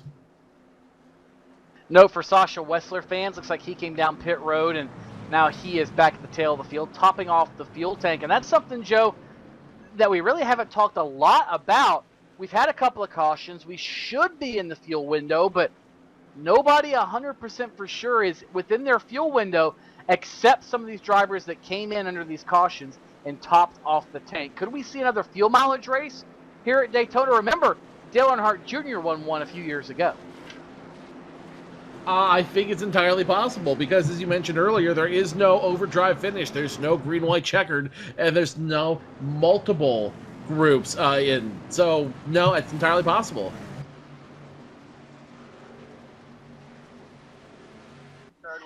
Look at this. NBC Sports NASCAR analyst Parker Kligerman. Now, you've seen him with iRacing a bunch in studio, but check this out. Parker Kligerman is watching our broadcast, cheering on his buddy Byron Daly. I know his other friend and former roommate Frankie Kimmel also involved in that group, cheering on the Focus Plus car to a good top 5 finish, he hopes, maybe even a win. But Parker Kligerman, that's his boy, and that's his car, essentially, he's involved with. So good to have Parker Kligerman tuning in here to PSR TV's coverage of the NASCAR Peak Antifreeze season. Whoa, Patrick Crabtree. Did you see that, Joe? He just cut the nose off Ray Alfalla as it came through the tri-oval and left 3-wide Daly out to dry. 3-wide Daly now going to have to dig as hard as he can on that outside lane, but guess what? This is a position he's used to being in. He's had to do it before. I've got a feeling he's going to do it again as he continues to run on the outside. Meanwhile, Ray Alfalla all over the 15 of Patrick Crabtree. He's going to ride him hard as he can down the super stretch into turns 3 and 4. He is giving that 15 a shove and a half around the racetrack as poor Byron Daly, all by his lonesome up top. The Parker Kligerman or the PSR TV jinx, I'm not sure which it was, seems to have bitten him for now, but give Byron the call. He has hung tough on the outside. He's been committed and dedicated to the outside of the racetrack, and eventually people join him and look behind him. Looks like a couple others might be joining him here any moment now. Thinking about it, was the number 99. That was Timo Ivonen. He then thought twice about it. Chris Overland's up there as well. Strangely enough, with 20 laps to go nearly, it's single file at the front of the field, Joe. Single file, except for that number 57 machine, who's now on the outside and trying to take away the lead the hard way. That 57 belonging to PJ Sturgis. He's going to bring some friends along with him. Look who's lining up behind him. It's a 0-1 of Tyler Hudson. The 51 machine's back there as well. That's Tyler Laughlin. They're going to try to have some fun and try to make this a race as we get close to 20 to go. What a story it would be if PJ Sturgis, who's only won races on fuel mileage in this series, could pull off an upset here at Daytona. He works by, ironically, his brother in the number 41, Jake Sturgis. But PJ is in a position to win. Now going to shove Ray Alfala to the front of the field. And Alfala could become the first repeat winner here at Daytona. It's never been done before in this event. And maybe, just maybe, that Snow Cone Productions Ford could be in a position to do so. If you're going to get in position to try to win a race, you want to do it now, and you want to do it without a whole lot of resistance behind you. Ray Alfala has found a way to do that, and if Ray Alfala wins, he would be the first driver to win a second Daytona race to start the NASCAR Peak Antifreeze Series campaign. I've got a feeling there are 40-some other guys that would rather he not take the trophy. A few of them can't do anything about it. Their cars are junk. They're out of the race. But there's at least a good another 20-some drivers that might have a realistic shot of making their way forward. You see the top four starting to break away slightly from Tyler Hudson back in the 5th spot. Tyler does have a little bit of damage from that altercation in turn 3 a few laps ago, Joe. Could that be slowing him down? Hard to say. But one thing that'll help suck him in is the leaders doing this right here.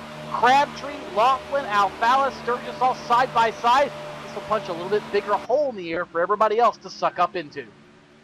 Now, something each of these drivers said during the preseason thunder and during the shootout last week is the side drafting in these cars has gotten much better. The side drafting in these machines have gotten a lot stronger, and these guys can really do some simulated side drafting in these cars, and you're seeing a little bit of that out here. These guys can run side by side because that side draft's a little bit stronger, and it also goes to show how much iRacing is dedicating into turning this into a true racing tool, not just a video game, not just a simulation, but a true tool for racing, for going racing in 2015 and beyond. Here comes Sturgis. Sturgis almost gets in the two of Alfala. Or not. There goes Sturgis. Just as quick as he came, there he went. Sturgis to the back of that lead 6-car mini pack within a pack, if you will, as now Alfala is hung on the outside by his lonesome. Look at Tyler Laughlin now up to second. The Monster Energy car started 37th on the field. He is up to second now, trying to find a way around Patrick Crabtree. Alfala's hopes of winning Daytona may have just slipped away as he starts to drop. He's going to drop to the end of the line. 7 drivers in line, all trying to walk away with this race as time is ticking out. If you're going to make a bold move, you do it now. Rewind Daly's making that bold move. Whoa, he's now stacking up behind him. The 10, the 99. They're going to go backwards. Oh, almost thought it was over, but it's not. Danny Hansen, the driver that ended up catching the worst of that one. He shot up nearly head-on into the outside wall, but a great job of driving by Timo Avonen. He nearly held on to it. Hansen caught a piece of it, Corey Vincent as well, and all that started with Byron Daly and Ray Alfala, and they went into turn number 1. Daly got stuck in the middle, really had nowhere to go. Car got light, it looked like. Might have even got a tap from behind, and he went pinballing around with Ray Alfala, Tyler Hill and company, and it just accordioned on back throughout the running order. Very fortunate it wasn't a major catastrophe, only a couple of cars catching substantial damage from that contact. And another one bites the dust, as they say, and once again we will be under the yellow flag. I believe that's the second incident that can be attributed in part to the number 93 of Byron Daly. Remember, he gave the hip check to Brian Blackford earlier. That second time, 93 had nowhere to go. He ended up hitting the air brake a little bit and going backwards. And now that ended up turning into a second issue to cause a yellow flag. It just shows you how hard they are racing up front to win this race. If you think that nobody's going to really care because this is just a video game, this is just a sim, it really doesn't mean that much. Oh no, not the case at all. You see Byron Daly in pretty much the model of the air, looked like is what sucked him around there. He went into turn one and the car just got loose. He couldn't hang on to it. Luckily for him, Tyler Hill was there, but unfortunately for Vincent and others, it accordioned on back throughout the field. And this is just one race, Joe. This race itself does not pay anything other than pride, but everybody knows to start out your pursuit of $10,000, it matters a lot to have a good start to the season here at Daytona. A couple of drivers on pit road, Danny Hansen, Corey Vincent, they were both involved in this caution flag, but everybody else can stay on the racetrack.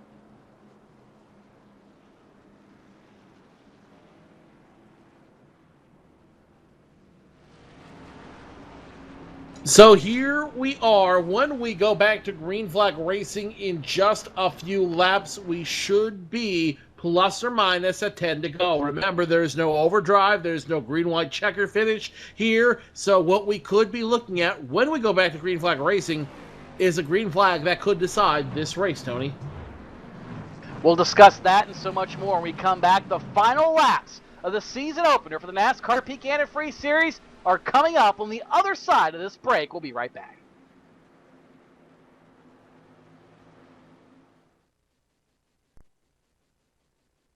Sorry, guys.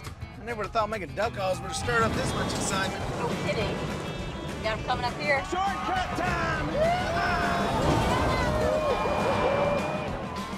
That's what I'm talking about. You sure this is a good idea? Oh, yeah. I got this. I can't guarantee you how this will end, but Pete can guarantee your radiator for life. Introducing the Peak Run True Guarantee. Check it out at peakguarantee.com.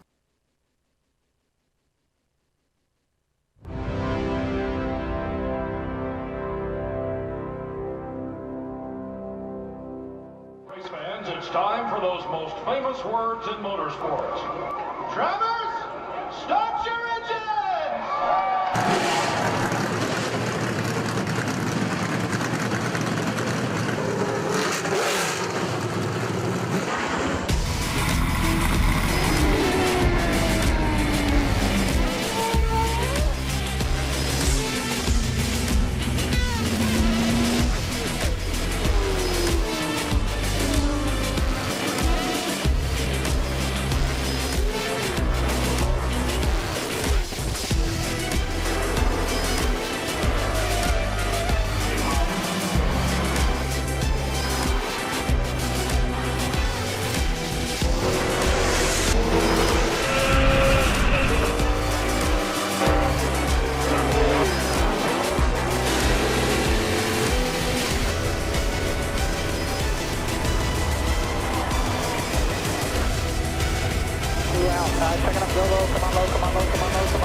Michael Conti comes up at a corner number 4 in the checkered flag. He wins his first NASCAR iRacing.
Welcome back to Daytona.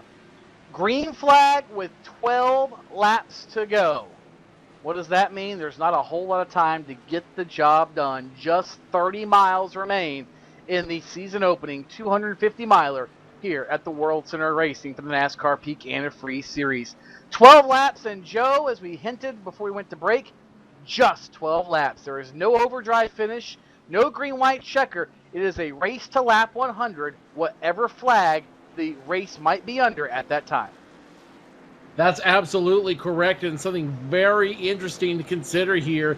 If they go and they have a early caution flag before I don't know, the first 5 to go, then we could see effectively either a green-white checkered or a white checkered finish at the end of the race. If it goes to about 4 to go and the caution flag comes out, it looks like that's going to be all she wrote. So one of two things is going to happen. Either we're going to have a caution flag come out and have a as close to a green-white checkered finish as we can get, or these guys are gonna race as hard as they can for the next 8 laps, and the race will be over. Either way, get ready for the fastest 12 laps in motorsports starting right now. 30 cars still on the lead lap, and any one of them has a very realistic shot of taking home the checkered flag the way things have gone. Green flag is in the air, and on the brake, Patrick Crabtree gets the jump for Tyler Laughlin. He falls back to Tyler Hill, trying to hope to get a shove from him. And look in second, the 24.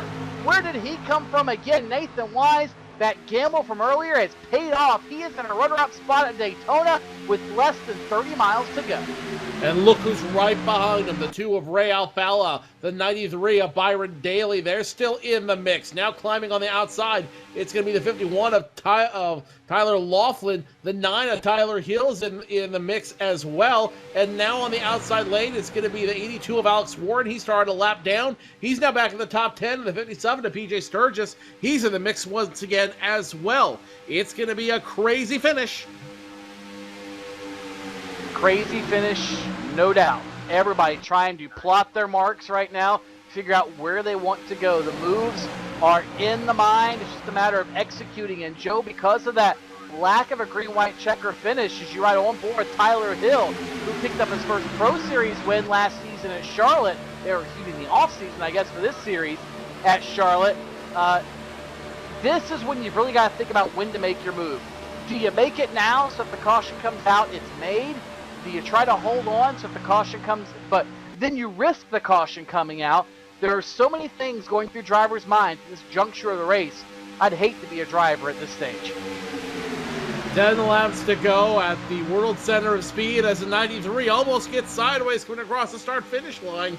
Why would you hate to be a driver? This is the most exciting racing. This is the most exciting white-knuckle racing you'll ever do in your life in this race at this time, with all these guys surrounding you trying to be the best, trying to start out the 2015 campaign on the right foot. The 15 of Crabtree holding off the 51 as we're about 9 1/4 left to go. The 51 trying to make the lead for the first time. About 10 to 12 cars still in this lead pack at the very end. The double clutch Menard Chevrolet to Chris Overland trying to hang on, but up front's where the action's at. Look at the 15 of Crabtree trying to block both lanes, and now Tyler Laughlin gets a run on him. Tyler Hill pushing on the outside with the 24 of Wise down on the bottom. It is 2 cars versus the world. So far, Tyler Laughlin and Tyler Hill not having the greatest of luck, but they are holding their own, side drafting, squeezing, pinching the bottom lane for all it's worth. Look at Crabtree hold on the best he can, but Laughlin desired to win, or has the desire, to win here at Daytona. Man, oh man, it's amazing what a little bit of willpower will do. 2 by 2, they continue to run through turns 3 and 4. If Patrick Crabtree wins, this would be his first win in the NASCAR Peak Antifreeze Series. In fact, if any one of those top 4 win, it would be their first win in the NASCAR Peak Antifreeze Series tonight. And it looks like we will have not only a new winner, but a new Daytona winner as well. And the tradition will continue once again. Crabtree wants it to be his name etched in the history books, but 3 other drivers, maybe 4 other drivers, 5, you consider the 93 of Daly in there, don't want to make it happen. Here comes number 51 of Tyler Laughlin one more time. What was 12 cars has now begun to shrink down to 8 cars that have a shot of passing for the lead. 6 of them on the bottom of the racetrack, 2 of them up top. And to be in a very realistic spot as the laps click off, so you've got to be in this lead pack. And we've seen very few people now with all the damage, all the attrition, they've had a shot to really be up here. Some slower traffic ahead, that's not going to pose an issue as they work by Michael Conti, the defending series champion. Look at Tyler Hill. There was not a hole there, but he made one. He abandoned Tyler Laughlin. Tyler Hill said, forget you, dude. I need somebody else to go to the front. Now here comes the 57 to PJ Sturgis, who's going to go high. Ray Alfalla flirts high. Tyler Hill flirts high. Check that the 51, like a jigsaw piece in a puzzle. He will move down low. Now he's going to try it high once again. Here comes Ray Alfalla high. PJ Sturgis goes high as well. And with 6 to go, it's going to be a 7-pack for the win. A handful of laps to go. 15 miles is all that's left. Tyler Laughlin has been dedicated to the high side. He thinks that's his ticket to victory. Ray Alfalla decided to change lanes. Look at Sturgis. Warren up there as well. It is 2 by 2 by 2, 4 rows deep. Who is going to win the season opener at Daytona? Tyler Laughlin wants to make it him. Patrick Crabtree wants to make it him. And Ray Alfalla wants to be the first repeat winner at Daytona International Speedway. Twitter going crazy using the hashtag NPass as we watch this race come to an end. 5 to go as they cross the start-finish line here at Daytona. And it's still no change up front. 15-51, and Ray Alfalla waiting for one of those two drivers to make a critical mistake. And Joe, we talk about every driver in this lead pack. It would be their first win at Daytona if they could claim victory. Alfalla, the only one who has won here at the World Center of Racing before. Does that work for him or against him, you think, here? He's got a little bit of experience, but everybody else has got the youth, the enthusiasm, the inexperience. And look at Laughlin. He just ditched Ray Alfalla like a bad habit. Laughlin puts the Monster Energy colors at the top of the scoring pylon. Laughlin almost got into the 15 of Crabtree. Now Crabtree's going to go high. Check that. He will go back low as he tries to figure out the 9 of Hill. Hill's going to start getting a little wiggle there through the tri-oval. Remember, if the caution flag comes out of this juncture, the race could be over as now the 15 of Crabtree gets side by side with Hill. And look who's behind the 82 machines now in the mix. Joe, look ahead of him. Danny Hansen on the bottom. Hill luckily go to the apron. Timo Ivonen, same thing. That was nearly catastrophe for the leaders. They're able to get by them, no problem, as they still continue into the banks of turn number 3. Crabtree fending off Laughlin and Alfalla. As you ride over with Laughlin, look at him, pushing the 15 of Crabtree to the stripe. Pushing him as hard as he can, hoping Crabtree will make a mistake. He will wiggle. He will be forced to do something. The 15 stuck on the back. 4 to go as he goes high. The 51 now getting the push from the 2. The 57 watching everything happen. And these guys rising as hard as they can. The gloves are off. Let the slugfest begin with 3.5 to go. Ray Alfalla starts to change lanes every now and then. I see Laughlin up top, down to the ball. He gets turned. Laughlin gets turned. Caution is out. Alfalla at the front of the field. If that's how it's scored when the field is frozen, Ray Alfalla may be in position to win his second ever Daytona 250 for the NASCAR Peak Antifreeze Series. We'll wait to see what the official word is, but Tyler Laughlin tried to run both lanes, tried to block both lanes, and unfortunately, Ray Alfalla's front bumper was there. 2 laps to go. This is the race. However, we're waiting to hear if any penalty whatsoever will be issued to Ray Alfalla for that maneuver. If so, it could put Patrick Crabtree in prime position for his first impasse win.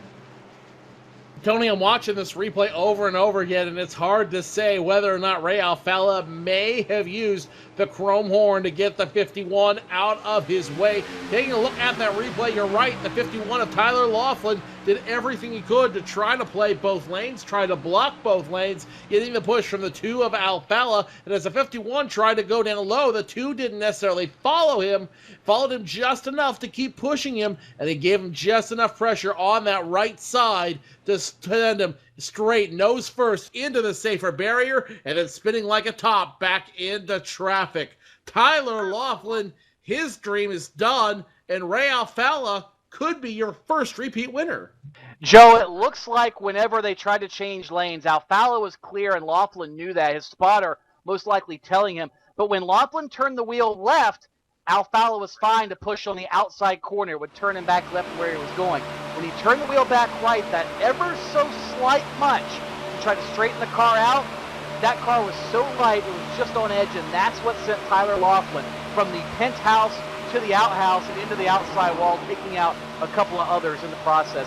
Such a small maneuver has such huge implications here at Daytona. White and yellow coming out last time around. Ray Alfala, no penalties coming down just yet. We haven't heard the official word. Remember, this race is unofficial until certified by the iRacing Direct Competition Committee. So Ray Alfala is still your provisional winner right now. And if that's the way it looks at the end of the race, Alfala will become the first repeat winner at Daytona. So the two-time champion, now potentially a two-time winner at Daytona. And Joe, looking at what we've seen, at least me personally, I don't think there's anything to fault Ray Alfala. He was doing what he felt he had to do, teaming up with Tyler Laughlin to try to push his way forward. They locked bumpers, trying to, last couple laps, temperatures, who cares? It's all about getting to the flag. He tried to push him forward, and just, as we said, that ever so slight maneuver by Tyler Laughlin sent him around. I don't think Ray Alfala did anything wrong. Unfortunately, it ended up with just one of those situations with Ray Alfala and Tyler Laughlin making that contact that sent Laughlin hard into the outside wall. That is absolutely correct. As they come to the checker flag. Off turn 4, Joe, at pace car speed, but Ray Alfala doesn't care. A late race push towards the front, a maneuver that some may question, but he will not. Ray Alfala wins at Daytona in the NASCAR Peak Antifreeze Series, a career best finish for Patrick Crabtree in second, same for Nathan Wise in third, Tyler Hill fourth, and Byron Daly round out the top 5. Sturgis, Warren, Scribner, Gilliland, and Landon Harrison round out the top 10. A climactic finish to what ultimately, Joe, was one of the most entertaining season openers we have seen in the 6-year history, I think, of the series. Entertaining is definitely one word I would use to describe that race. Ray Alfala did everything he could. He did everything he needed to get up front, to get himself a win, and he did it successfully. Ray Alfala will take away, right now, unofficially, your winner of the season opener. Remember last time he won Daytona, he ended up winning the season, so this could be a premonition of good things for the two-time champion, but it's still a long season, and we'll have to see how it all plays out. Exactly. One race does not make a season, but by the same token, one race can certainly break a season, and there's no better way to get the 2015 campaign started than to end up a victor here at the World Center of Racing, the very first repeat champion of the Daytona 250, the most prestigious race in all of iRacing here for the NASCAR Peak Antifreeze Series. Ray Alfala, bring out the snow cones. They're going to do their own production here on the front straightaway. The Slip Angle Motorsports driver gets congratulations from his teammate Brian Blackford, and donuts commence here in the infield, the ball field grass at Daytona International Speedway. Ray Alfala has won at Daytona. Don't go away, fans. We'll be back in just a couple of moments. We'll talk to Ray Alfala and the rest of the top finishers and preview the rest of the Peak Antifreeze Series season and what's coming up in the near future here on PSR TV. Don't go away.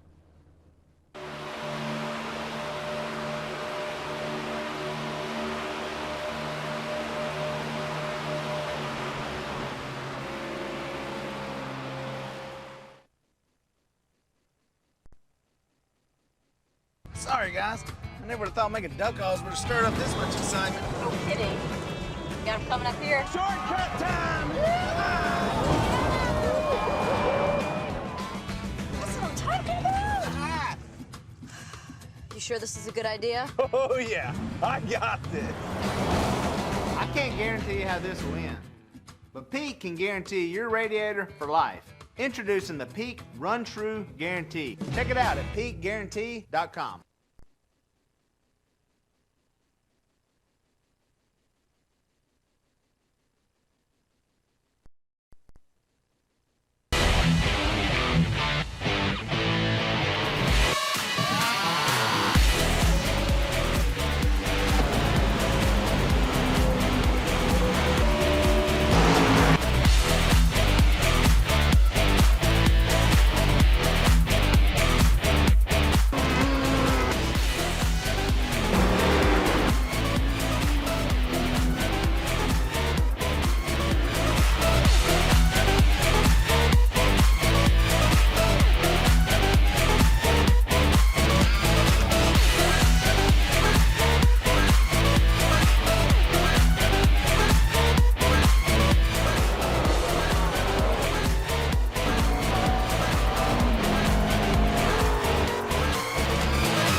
cars are lined up on the grid. The iRacing.com World Championship Grand Prix Series. We are underway. They all come down into turn one for the first time.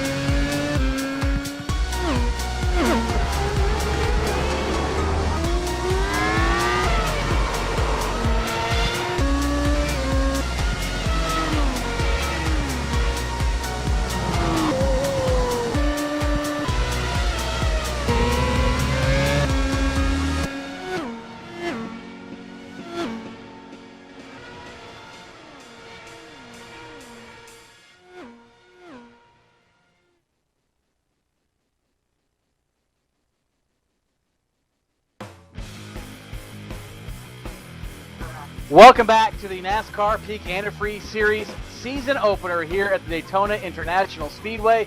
250 miles of action has finally concluded here at the World Center of Racing, and the winner, none other than the two-time series champion, Ray Alfalla. He's hanging out in victory lane with our very own Joe Cortez. Joe? Ray Alfalla, the first driver to make the repeat trip to victory lane here at Daytona International Speedway, albeit a couple years apart.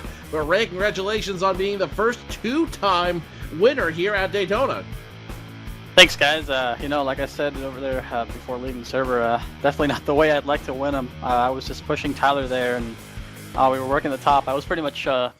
I didn't want to get stuck on the bottom there just because it was kind of loose. The cars were all over the place. They were really unstable in the tri-oval.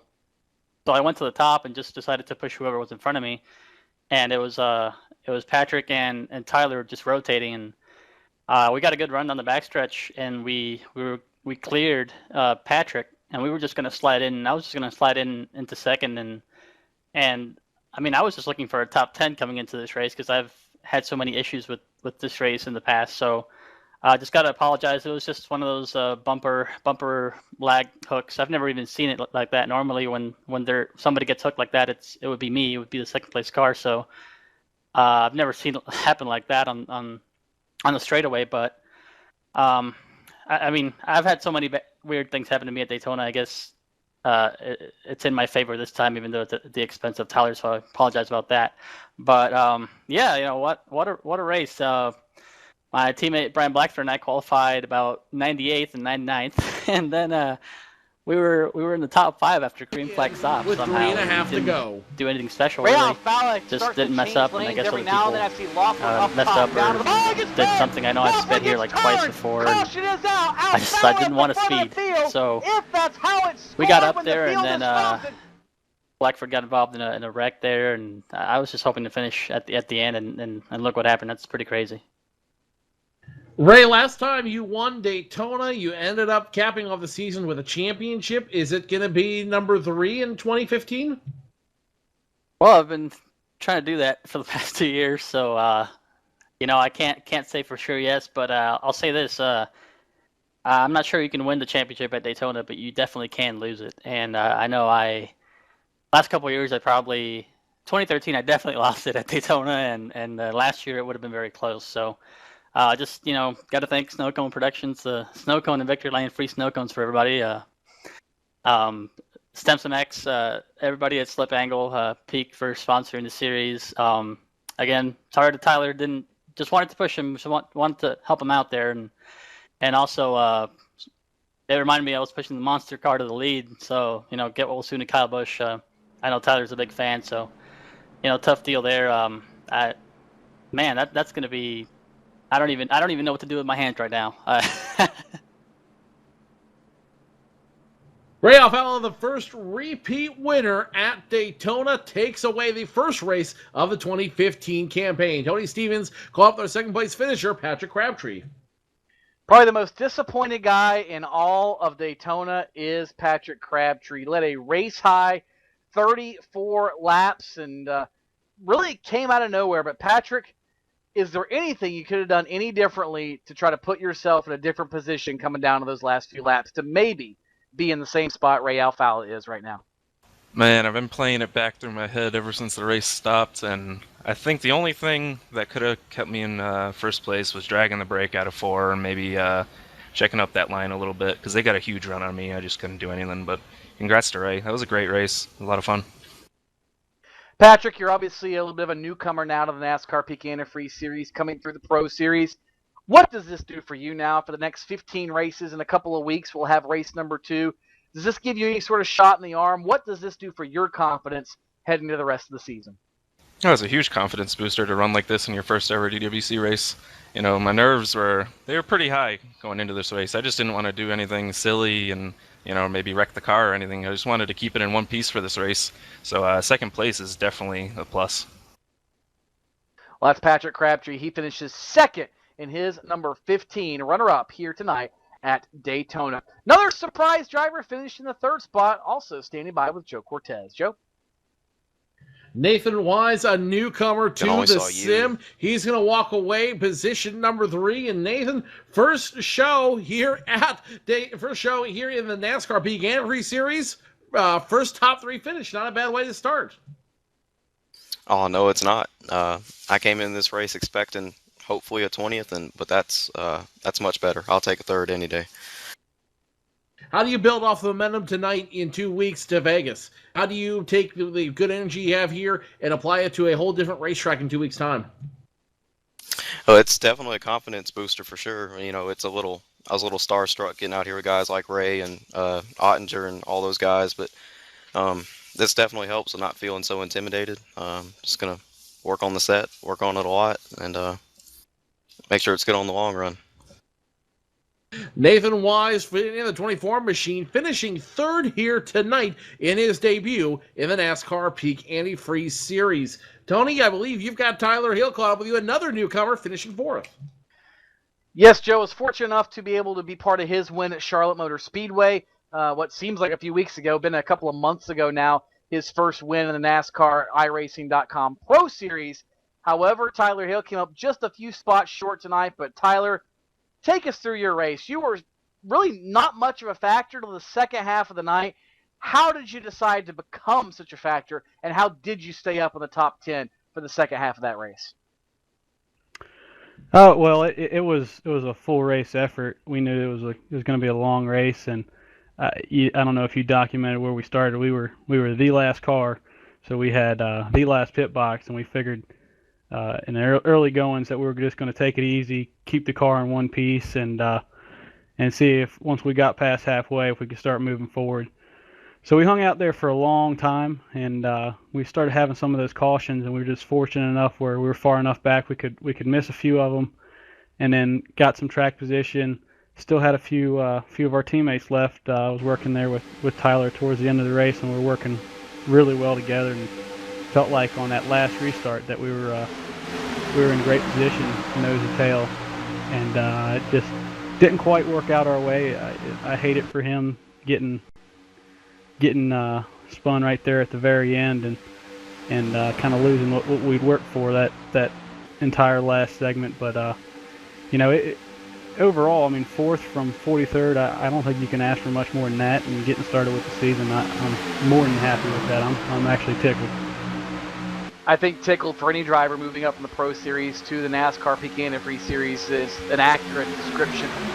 A couple weeks to move on, I asked the same question to Patrick Crabtree. What does this do for you and for your program and for your team moving forward now? Where does this stack, and how does it affect you for the next 15 races? I tell you, it frees me up a little bit. Now I can take this finish, and I can go on, and maybe if I don't perform well at one track that I'm not great at, this can be my buffer for some of the guys that had trouble today, because there's a lot of really great drivers out there, and I know some of them got into some misfortunate things and ended up with not the finishes they probably deserved. But that's Daytona. I just got to thank everybody at Cody Bias Racing. I feel like at times of that race, it feels like we had half the pack out there, and then coming down to the end, I was working with Tyler Laughlin, and I felt like we had a great chance. We had as good as anybody, and it just didn't quite pan out our way. Didn't quite pan out your way, but you still ended up with a solid finish to go forward for the rest of the season. That's Tyler Hill. Finishes in the 4th spot here tonight at the Daytona International Speedway. I think Joe Cortez has finally caught up with our final interview of the night, none other than Mr. Three Wide himself, Byron. Joe? Byron Daly came into this race with all the hopes of walking away with a Daytona win. Ended up walking away position number 5. Byron, the fact that you had such a great car and finished 5th, it's kind of sting just a little bit. Yeah, it does. We had many chances to win this race, and just things kept happening. I'll be honest with you. There was a lot of situations that happened there that I don't know how other people see it, but I put my car in the right spot, and whether it be jumpy service we had tonight, or just getting pinched in the middle like I did on the backstretch, things happen. So it was a good night, good car. Gotta thank the guys at Drill Isle. They come up with some great stuff, and it was fast, so it was good to be up front. Definitely always good to be up front, but it would have been nicer to win at Daytona. With everything that happened here on track, are you worried about any of this boiling over to Las Vegas in 2 weeks' time? I'm not worried. To be honest with you, I'm really not worried. I could care less, because let's put it this way. Joe, if you're trying to win a race and you put yourself 3 wide up the middle and someone decides to cut down across your front end and makes you hit their teammate on the inside, is that your fault? Probably not. Not my fault. So I don't find that to be my fault. So I don't really, I don't see a problem there. And then going into turn 1, if you watch the replay, I'm full crank left going into the corner. And then you've seen how jumpy the servers have been all night. When me and the 2 get close to each other going to turn 1, it turns my right front down the racetrack. I never touched him. We never touched. But when we got close, it just turned me down the racetrack. So it's, it is what it is. I mean, it's iRacing, Things like this happen. I'd be worried if it was some dumb move that caused something like that, but I really never made a dumb move. So that car was in the right spots. Byron Daly calling it as he sees it, finishing 5th here tonight, hoping to turn to a good finish at Las Vegas. Tony Stevens, that wraps it up here down on pit road. Joe, it does, and I'm about out of breath to get back here to the virtual studio, if you will. So glad everybody could join us for the season opener for the NASCAR Peak Antifreeze Series here tonight, live on PSR TV and all of our affiliates, including our brand new partnership with Fans Choice TV. First off, let's take you through the rundown as they finished here tonight at the Daytona International Speedway. Ray Alfalo was the winner, followed by Patrick Crabtree, Nathan Wise, Tyler Hill, and Byron Daly, the top 5.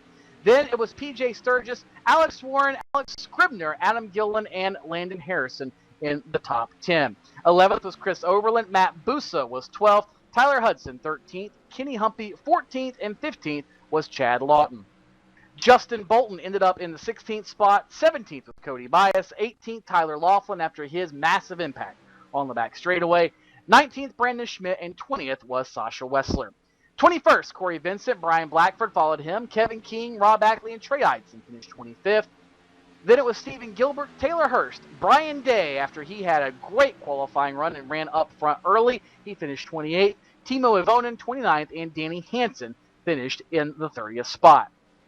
Final few finishers include defending series champion Michael Conti in 31st, Jake Sturgis in 32nd, 33rd was Casey Tucker, Andrew Fiash III, and finished 35th. And then came Brian Schoenberg, Brad Mahar, Alan Bowes, all these drivers involved in accidents throughout the night. David Rattler, Benjamin Burmeister in 40th, and the final 3 finishers, Nick Ottinger, the pole sitter, Brad Davies, and Thomas Lewandowski. A couple of things that we love to see here at Daytona. We saw drivers up, down, forwards, backwards. It happened back and back to front. You look at drivers that I think are big stories heading in to the next few races. Michael Conti didn't have the race that he wanted here at Daytona. He is going to have to claw out of the hole. Byron Daly has found some newfound speed, a little bit of motivation maybe. You saw his attitude in that interview with Joe to end the night. I think Byron Daly might be due for a win sooner rather than later. Ray Alfalo, luck is playing into his hands. Could he be on the fast track for championship number 3? And of course, you've got a bunch of new contenders. We talked to Tyler Hill and all the drivers that finished in the top 10 that moved their way up from the NASCAR iRacing.com Pro Series. They could be some ones to watch as we move on in a couple of weeks' time. Don't forget, next week, it's the NASCAR iRacing B Fix, or the Xfinity Series car, live from the Atlanta Motor Speedway, IROC style racing, everybody in the same type car and same setup. It's all about the driver. Next Tuesday night here on PSR TV. And 2 weeks from tonight, race number 2 of the NASCAR Peak Antifreeze Series will come to you live from the Las Vegas Motor Speedway. Don't miss a single lap. On behalf of the entire crew, pushing the buttons, making magic happen, Ian Bushing, Chuck Johnson, Matt Thomas, Zach out in the production trailer, and of course my good buddy Joe Cortez, who's been alongside of me, and our friend Tim Terry, who'll be rejoining us in 2 weeks' time. My name is Tony Stevens, saying congratulations to Ray Alfalla, and we'll see you next time here live on PSR TV. Good night, everybody. Spearheading the field as they work into turn number 3. Oh, Gilliland around, trouble. Adam Gilliland spins in turn 3. He'll collect Cody Bias. Michael Johnson, Conti is in it. Danny Hansen narrowly avoids catastrophe. Multiple cars involved as Adam Gilliland goes around in turn number 3. That will bring out the second caution of the night, Joe. Second caution. It all started with Brian Blackford, who I think got the least amount of damage out of the whole deal. Brad Mahar just He's now standing up behind him, the 10, the 99. They're going to go backwards. Oh, almost thought it was over, but it's not. Danny Hansen, the driver that ended up catching the worst of that one. He shot up nearly head-on into the outside wall, but a great job of driving by Timo Avonen.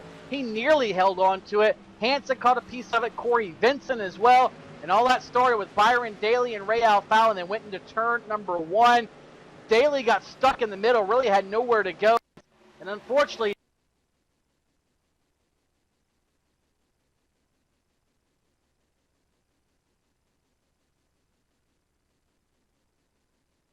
turn number 3, Crabtree fending off Laughlin and Alfalla. As you ride over with Laughlin, look at him, pushing the 15 of Crabtree to the stripe.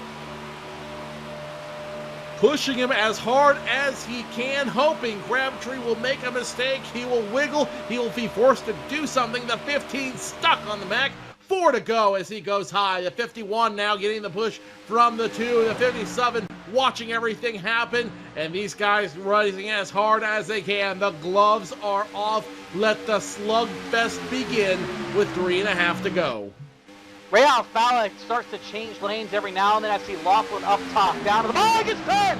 Laughlin gets turned. Caution is out. Alfalla at the front of the field. If that's how it's scored when the field is frozen, Ray Alfalla may be in position to win his second ever Daytona 250 for the NASCAR Peak Antifreeze Series. We'll wait to see what the official word is, but Tyler Laughlin tried to run both lanes, tried to block both lanes, and unfortunately, Ray Alfalla's front bumper was there. 2 laps to go. This is the race. However, we're waiting to hear if any penalty whatsoever will be issued to Ray Alfalla for that maneuver. If so, it could put Patrick Crabtree in prime position for his first impasse win. Tony, I'm watching this replay over and over again, and it's hard to say whether or not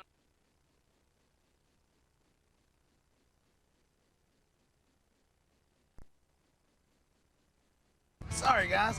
I never would have thought making duck calls would have stirred up this much excitement. No kidding. Got him coming up here. Shortcut time! That's what I'm talking about. You sure this is a good idea? Oh, yeah. I got this. I can't guarantee you how this will end, but Pete can guarantee your radiator for life. Introducing the Peak Run True Guarantee. Check it out at peakguarantee.com.